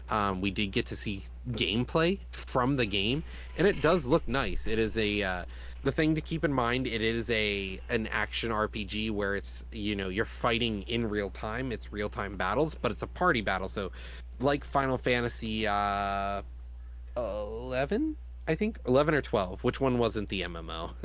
14 was the MMO. No. No. There was an Oh. MMO in there, Vic. No. 12 or 11 was actually an MMO Wait, on really? consoles. Yes. Ah, I thought it was 14. Oh fuck. Final Fantasy 11 was the one I'm thinking of, and 12 is the one of them was an MMO. Yeah, 12 is the one I'm thinking of. 11 was an MMO. Final Fantasy 12 was the one where you had that sort of open world. You had you and two other party members, and you guys fought in sort of an area. Think of this like Xenoblade Chronicles. Mm-hmm. So, but it's definitely that sort of high fantasy JRPG. Okay. Next up, we've got Ultros. Ultros is a colorful Metroidvania game coming in 2024. The original Ultros was an enemy in Final Fantasy, but the Ultros we're talking about here is going to be a very vibrant, a very psychedelic, drug-filled Metroidvania style game. Even the trailer is like they're like shuttering the colors and trying to make it look like it's 3D, when the colors are slowly overlapping on each other. It is like a unicorn vomited on the screen. Okay. And that comes like next it. year. Tower of Fantasy, we saw this is our 26th item on the list, is an open world sci-fi game by Hoda Studios. Tower of Fantasy is a shared open world game. It's a JRPG style game. It will have they already have released some of their characters like Fiona and Grono, which are some of their characters you'll find in the game. It's going to kind of be like a competitor to what's the MMO right now? There are so many games that are out in live service. Fantasy Star Online. No. Try again. Try again. I mean, like there's so many games that are out right now that are just live games. It's like Marshmallow plays it. It's on the phone. On the phone. Genshin Impact. There we go. Oh yeah, Genshin. Yeah. It's Yo, like a my head was Genshin going Impact. off. Yeah, right, dude. See, like There's too so many. games. There are too many live service style games, and this is going to be a competitor to Genshin Impact. Like, but you get to make your own characters though too, which is cool, and you team up with friends to challenge different instances they call them instead of dungeons or raids. So it's interesting. It's that's coming out, and then we've got 4 new PSVR 2 titles. Crossfire is releasing Sierra Squad, Arizona Sunshine 2. We've got Synapse and Beat Saber coming to PSVR 2. And then we've got Concord is the first original AA project from Firewalk Studios. It is a PvP multiplayer game set in a science fiction universe, so live service. Yeah, sounds like another live service to me. Coming next year. And then we've got Immortals of Avium. So Immortals of Avium is we got a new gameplay trailer Which for looks this game. This is a game that we've been following for the past couple of months. Yeah. And it's sort of like, isn't this the one where It's like Call of Duty, but like Magic. Yeah, Magic Call of Duty is what I was gonna say. And which it's the new hopefully CDO. will have a campaign. Hopefully doubt this it. game will have a No, I hope so it's too. another live service game. Correct me if I'm wrong. The people making this game, aren't they actually ex-devs from Sledgehammer? Yeah. Yep. Yeah, they are. Okay. I was wondering. I was like, that's something that has So, me worried a little bit from it. right? But like, It's we know who's Sledgehammer. making it. Yeah, exactly. You know who's making it, so you're like, man, you had me until I saw who you were, and then it's like, you I fucked me trust once, you I fucked trust me Respawn because twice. they're from Infinity Ward, not Yeah. Sledgehammer. Right. Exactly. And then we did see the final hardware debut of Project Q. It's their new handheld device. It will have 3 to 4 hours of battery life. So this is what you were talking about earlier. This isn't their cloud service that they were talking about, but it is to the same vein of thought. Is the idea to be able to play your PS4 or PS5, I mean, without sitting at your PS5. But your console has to be on and the game must be installed on the PS5 to stream the game to a handheld device that has a screen. So it allows you to play, anywhere in your house. Say, for example, you got that one big TV, but your wife is You know, watching something no, on we got TV, the or your pooper, kids are playing the game. the proper pooper. It sounds like, right? Yeah, the proper pooper. Yeah. You have God to of have War the PS5 Ragnarok is on. now a proper pooper. I got it. And yeah, hey, it is technically, as much as I don't want to say it. Holy But the shit. downside of this is you have to have your PS5 on. You stream the game from the PS5. It's not like you're pulling it from the cloud, so It's a very it's very limited. questionable It's device. some people were joking that this is the Sony's not a Wii U. Right. It's Yeah. it's basically the Wii U but for PlayStation. Yeah, like And then PlayStation also announced that they're releasing new earbuds to play, Yeah. on the PS5 with instead of having like a headset. Yeah, okay. And what I then do we like also about have, yeah. And then they also did announce their games that will be coming to They didn't Xbox. announce it. And, well, yeah. Microsoft did. Xbox announced it. They're so petty, bro. Yeah. And so, as you can see here, Vic alluded to this earlier about like Metal Gear Solid coming to the actual the Xbox stuff. So we're gonna see Marathon, Alan Wake 2, Assassin's Creed, which Assassin's Creed because it's not theirs. Dragon's Dogma. We've got Ghost Runner 2. We've got Immortals of Avium. We've got Metal Gear Solid. We've got the Plucky Squad. So like Cat Quest, things like that. We have these things that were announced on their showcase, just like Microsoft does, but they're coming to multiple locations. They just wanted you to think, oh, I can play it on Sony, buy it from their store, and was the idea. Yeah, we definitely thought it was funny. To see Xbox posted that shit like 5 minutes after the showcase ended, we were like, yo, they're being petty. And like an hour later, they had all of the trailers uploaded to their YouTube account, like watermarked with the Xbox logo and stuff like that. I was dying. And the fact that Xbox used to get ripped for this kind of stuff, and now the roles are reversed all the way around, and this showcase was just bad. Just bad. We had like one first party game, Spider-Man, and that looked pretty bad. Like Gears of War 5 looks better than this game. This game looks on par with the original Spider-Man game they released back in 2016. Hey, it's no Lord of the Rings Gollum. I don't know. It might be at this rate. Did you see the water effects? The water effects were terrible. The guy came out of the water and didn't even look wet. Like, like what? No, I get it. As long as the game is at least on par with Spider-Man and like the Miles Morales, I'd be fine. Yeah, I'm sure it'll do They great. Were crisp. I'm They sure were it'll do crisp, great, but good games. It's not what you expect from the next gen. Right, and where were the rest of the PlayStation exclusives, like the first party games? They have all these studios like Xbox does, and we saw one. Well, we saw a game coming from some of their stuff, but it wasn't gonna stay on theirs. Right. I don't know. Like I think an issue that I'm having, like I remember when the gen first started, everybody was saying that the Xbox Series S was gonna hold back the whole generation. I think that we're at a part where we need to start discussing when all right, this game was in development. I want to say maybe I want to say Sony made an announcement. I think it was 2019. They made an announcement. They said, "Hey, from like June whatever onward, anything that's in development after this is going to strictly only be for next gen." Yeah. So, Spider-Man 2 somewhat still falls under that date. And I'm not sure if Spider-Man 2 is coming to PS4. I believe it is, correct? I don't know if that's been I confirmed. actually don't know. Oh, okay. Well, we can confirm that now. yeah. Okay. Well, Yeah. regardless if they would announce it or not, I think that there needs to start being a conversation now of past gen now, affecting current gen. PS5 Hmm. exclusive. PS5 exclusive. Okay, I still have a feeling that when it was being developed, it had PS4 in mind, And primarily they were for like, let's pull it. exactly, and it's primarily for this reason. We said And earlier when we first talked about it, it's single player, but yes, single player is still only can swap between Peter and Miles, and you can't have both. You can't do co-op. Now, the only thing that I could think of is there's a possibility where you can do co-op, but it affects something in the game. We saw this exact same thing with the Gotham Knights game, Hmm. where it's like, yo, yeah, you could do co-op, but guess what? The whole game goes to crap.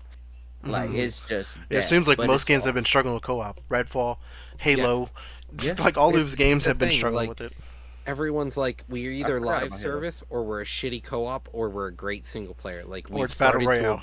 Yeah. and even like Disney was saying about it yesterday when we were shopping for a game to play this morning. She was like, "Well, I feel like couch co-op's dead." And I'm like, "It's not so much dead. It's just like that was the only way to play back in the day. Right. Yes. Like it was you played by yourself or you played with your buddy who came over and sat on your couch and punched you because he was mad. Like that those were your options. Now we've gotten to the point where multiplayer has taken over. Everyone wants to fight against each other. Like it was cool to play with your four homies on Halo, but you got mad when somebody screen looked. Now you can't screen look, and everyone's like, "Oh, multiplayer's awesome," but we still have those co-op games, but there are so many games on the market that they get filtered out because they feel like more noise. Yeah. Yes.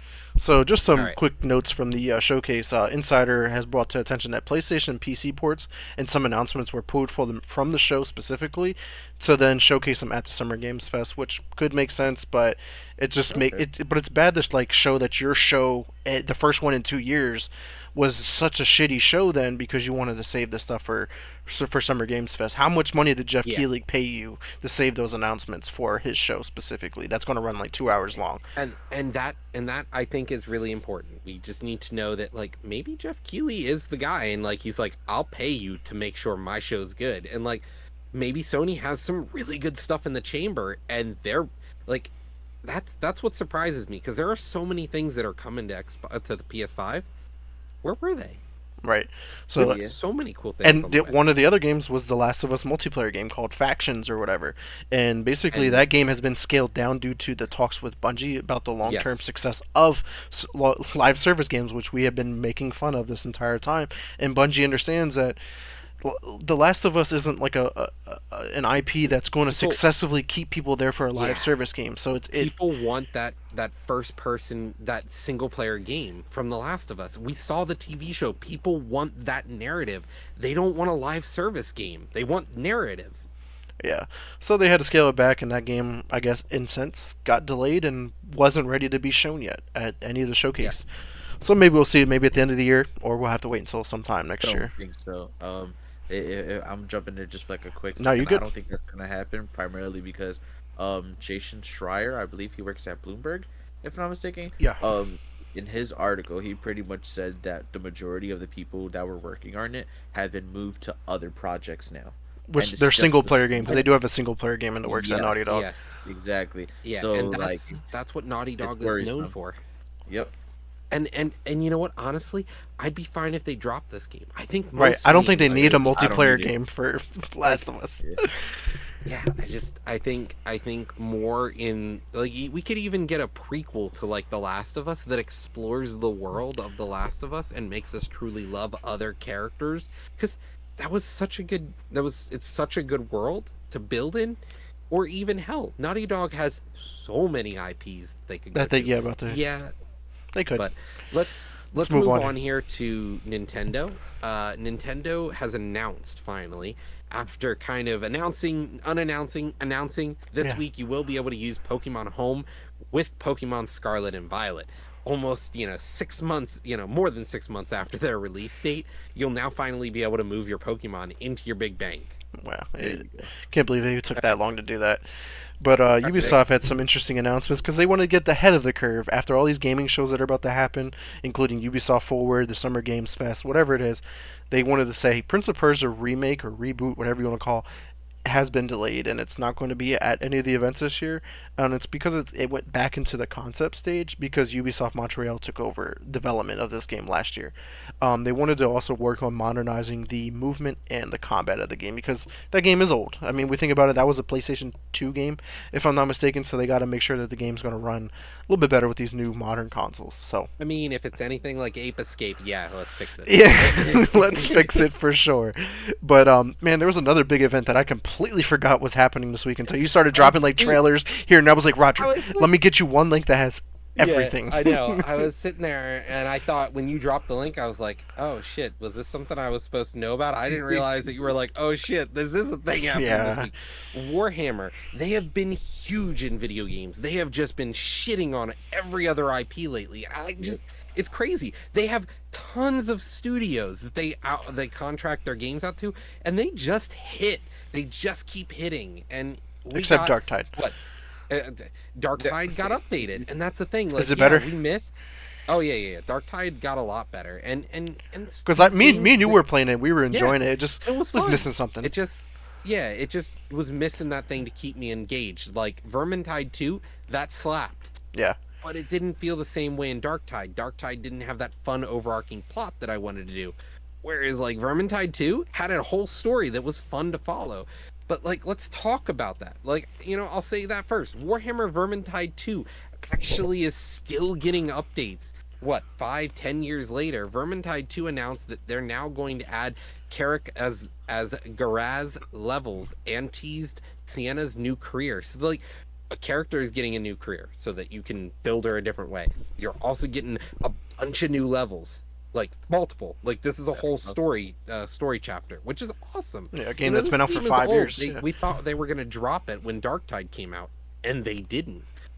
So let's talk about the rest of the 9 releases they have announced. Warhammer Age of Sigmar, Realm of Ruin. So now we're getting a clone to one of their most famous games.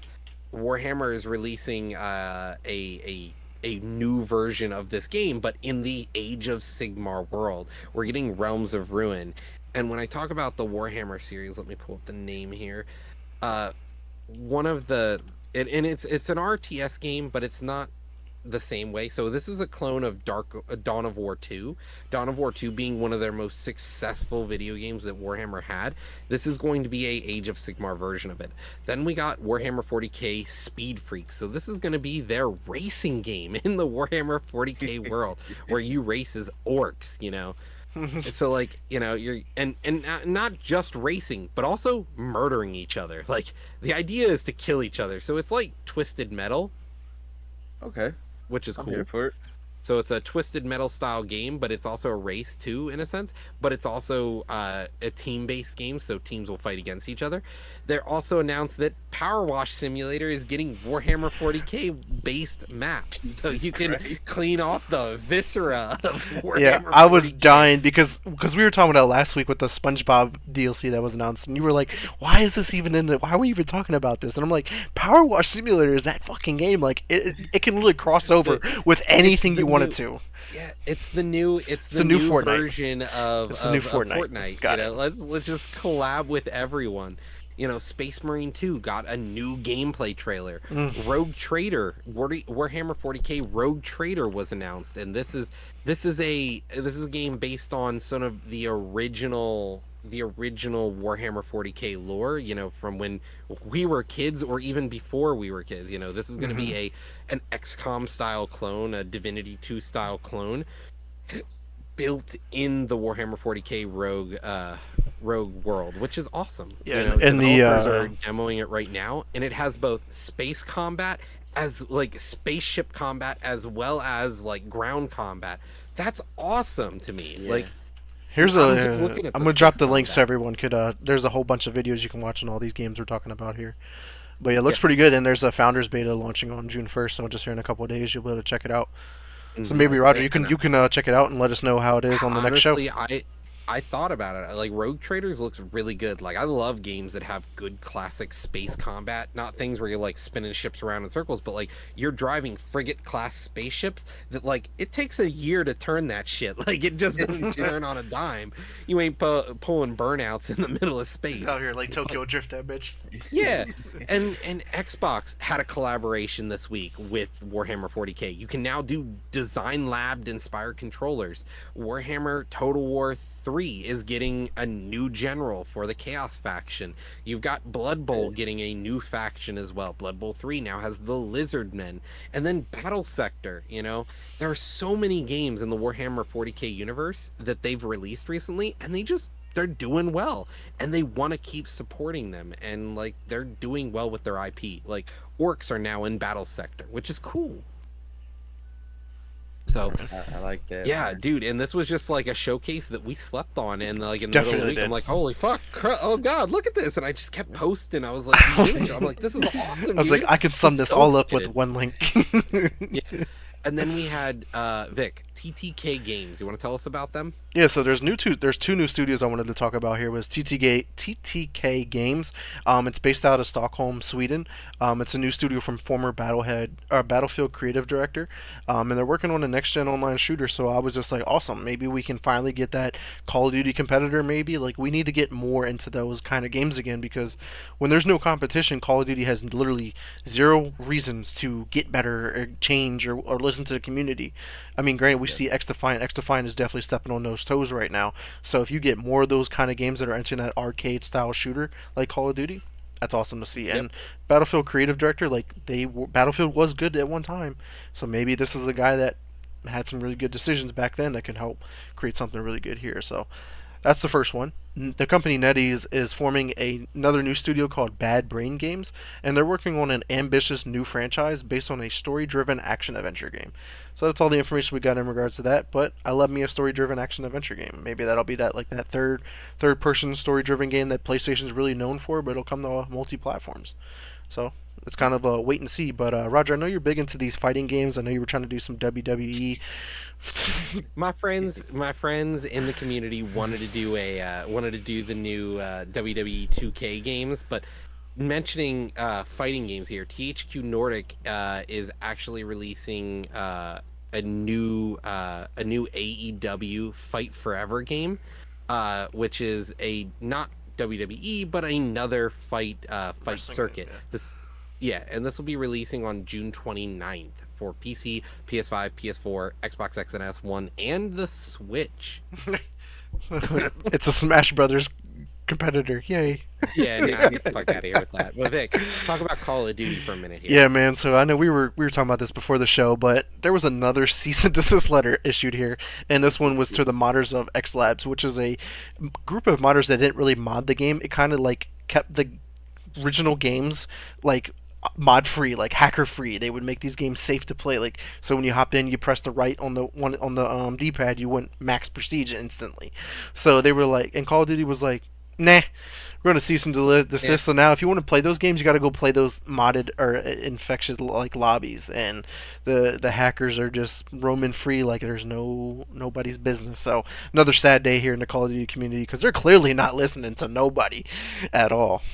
They So just it's- don't care. They want you to buy the new game that comes out. And remember, we said they were going to do Call of Duty for 2 years now. Yeah. They're releasing another one this year. So it goes to show that they just don't fucking care about you. Not at all. At all. Uh, Damn, but Call of let's Duty. move on to another shooter here, Valorant. What Valorant Paul just did? got Paul, did patched. you have anything to say about the Call of Duty, real quick?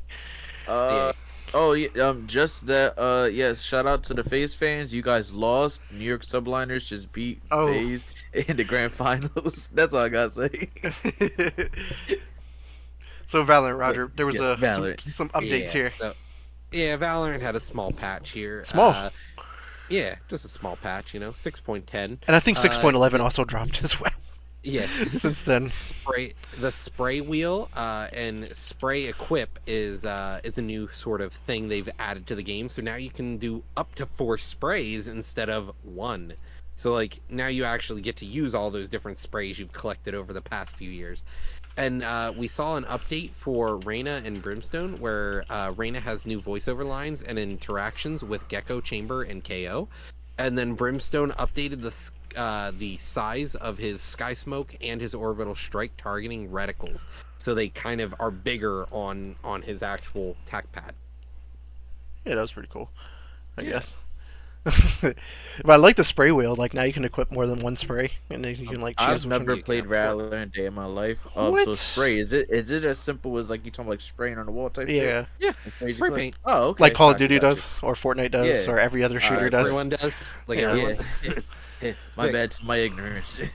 Oh no, don't be. You're good. That's what we're here to do at the podcast, is kind of enlighten people the things that are changing about games that they may have liked or not played, or any number of things. What's up, Like, JD? Welcome to the show.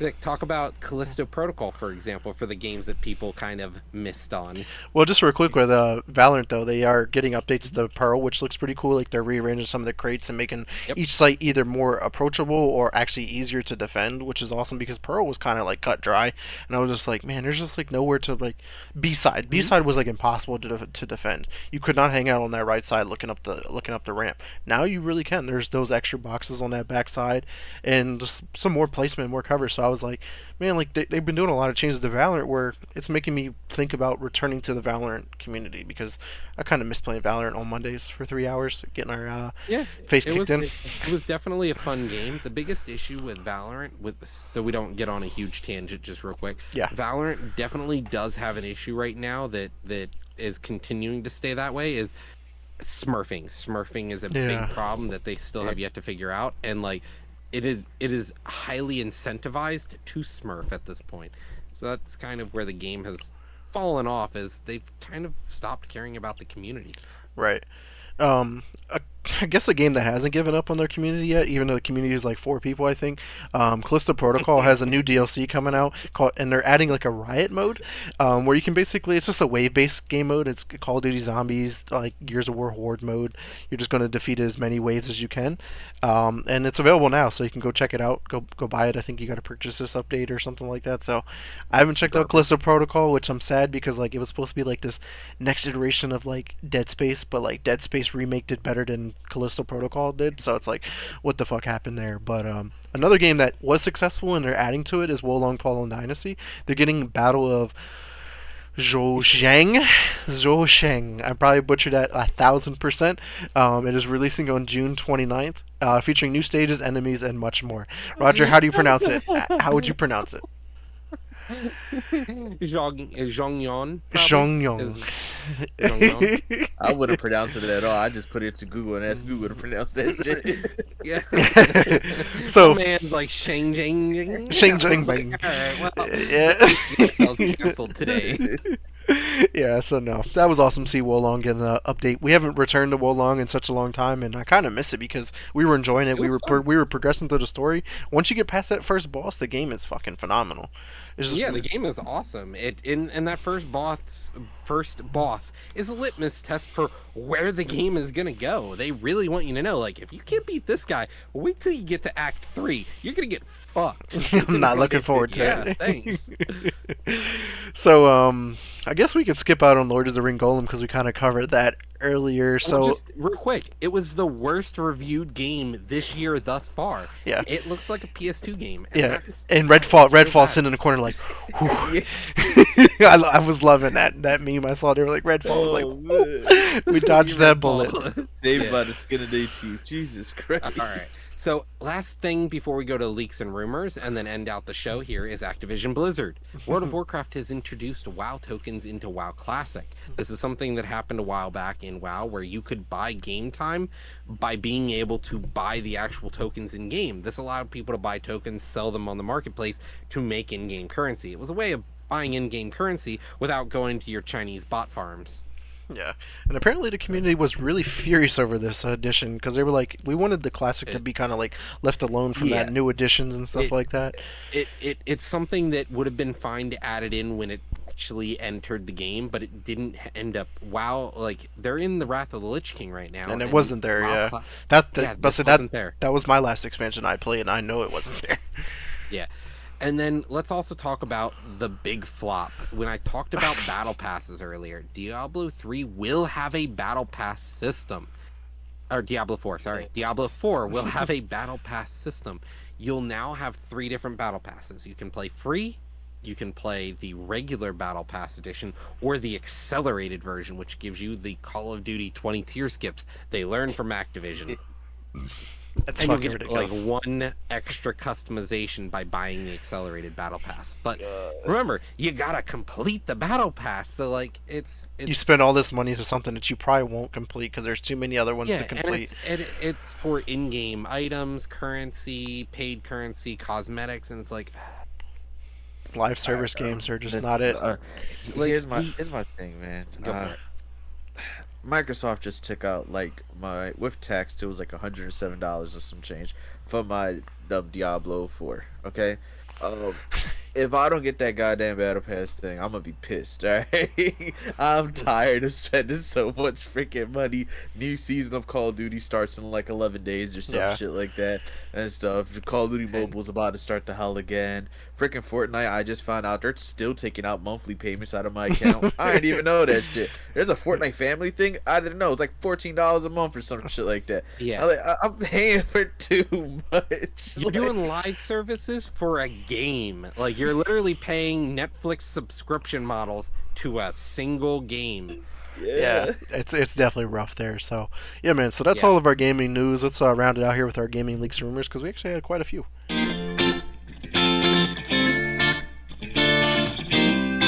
So I'll kick it off here with the Xbox One. There was a Starfield limited edition controller and headset that was leaked via some images, and it looked really cool. I'm not going to put it up here on screen. I don't want to get hit with any strikes, but I assume that we'll get that announcement at either the main showcase or the direct, the Starfield direct right after it. So that'll be pretty cool. Minecraft is apparently getting a graphical update where you get like shaders and ray tracing soon, which could be announced at the showcase as well because there were some hidden graphic options in the game files. This is something that was already kind of leaked before, but then it was debunked. But like now that this seems pretty Minecraft legit. already has ray tracing, but this is ray tracing for a specific version. Yeah, so and it'll be coming from officially from Mojang and not like a mod or a community made. No. The Windows 10 version of the game did have ray tracing built in. So maybe this is But also this coming to is- console then too. Yes, I believe that's what the change is, because you can get ray tracing on Windows 10 on the Windows 10 version of Minecraft, or Windows 11 now, I guess. Yeah.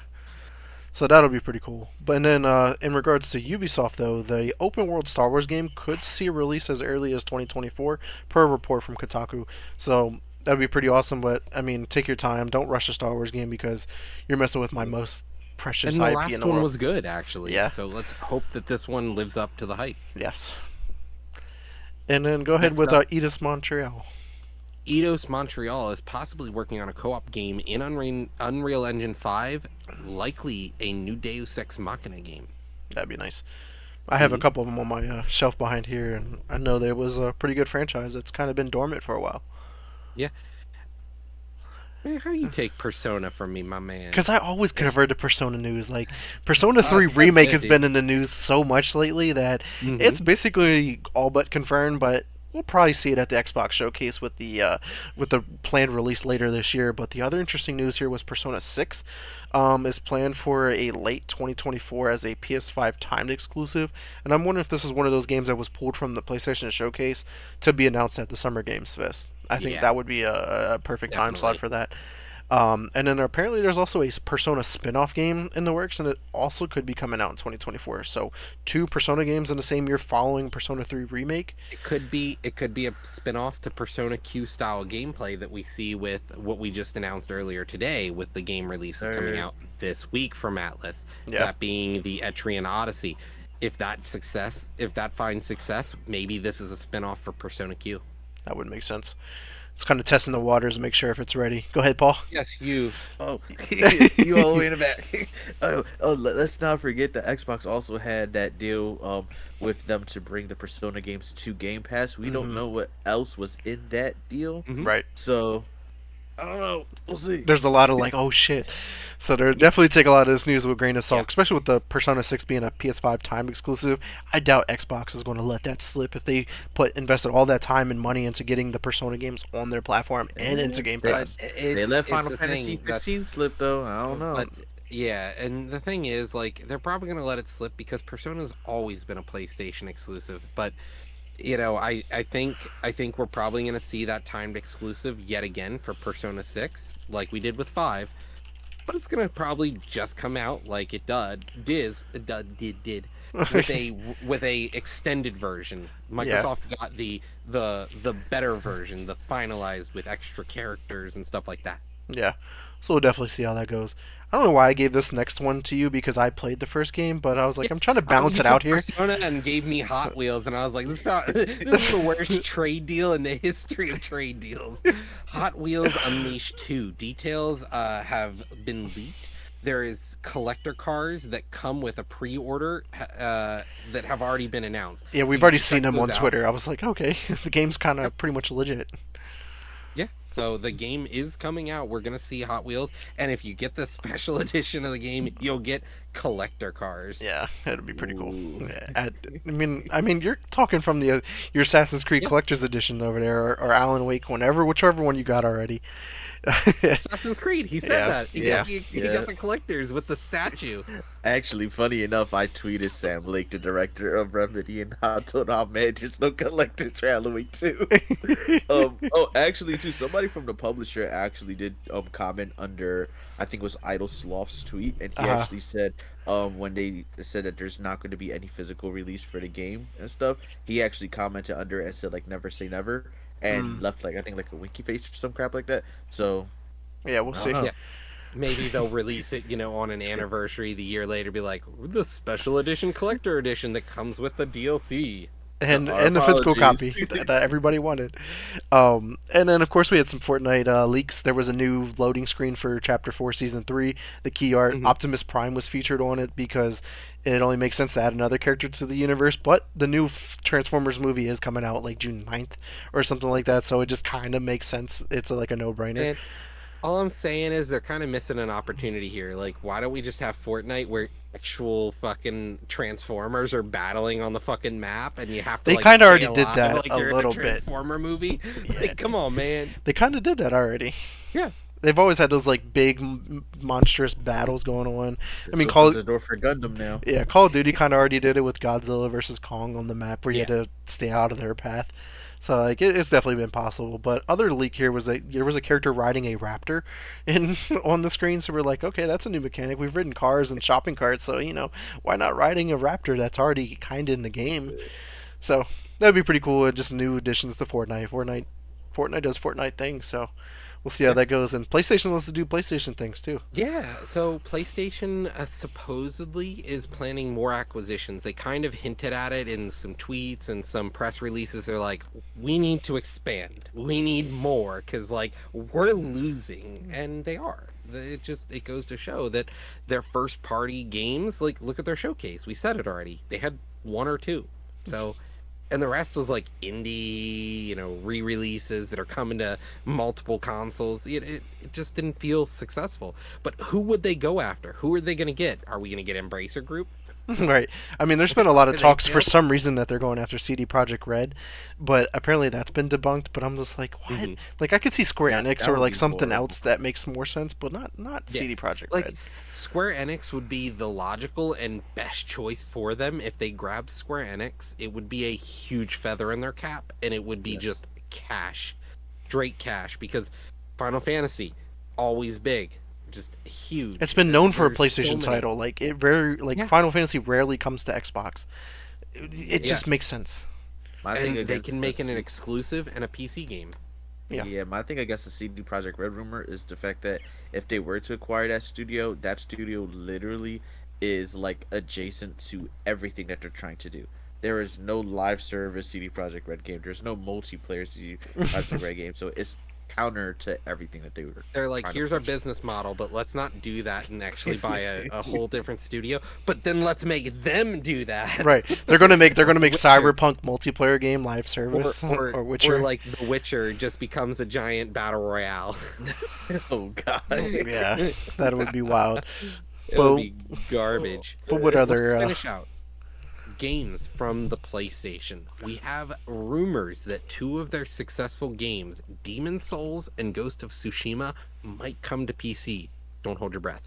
Yeah, it says hold it with a grain of salt according to the tweet. So I was like, Hmm. maybe. I doubt it, Yeah. but who knows? We'll see. But yeah, man. So that's all of our news, leaks, rumors, and all that for what we got this week. So we want to thank everyone who did come check us out live, and whoever checks us out later on YouTube, Spotify, and Apple Podcasts. But we definitely want to thank Paul, aka InHumanLine, here for coming on the show once again. It's always a pleasure having you on the show, man. Thanks for coming. Appreciate the invite. Thank y'all, and thank y'all to everyone who is in the chat, everyone who's going to be watching on YouTube and Spotify, Apple, whenever this drops. Please like, sub, comment, subscribe. Hell yeah! And where can the community find you at? You can find me on all your various social media networks at InHumanLine. That's InHumanLine. Awesome. And Roger, where can the community find you at? As my Same alarms place you go off. always find me at. You can find me here on Sundays, and then you can find me at my Twitch channel at lunatic_oblivion. And of course, everyone, check me out over at Twitter at Mr. Never Chillin _ Xbox is X Never Space Chillin. You want a game party up, hit me up there. Facebook is Vic Brubacher. Question concerns if you want to come on the show, hit me up on there. And of course, I'm streaming over on my Twitch at Mr. Never Chillin. So come through, check me out there. I do a lot of single player streams, but definitely come check us out here in our after show on our Discord in our Discord server here. But we definitely want to thank everyone again. But until next time, peace.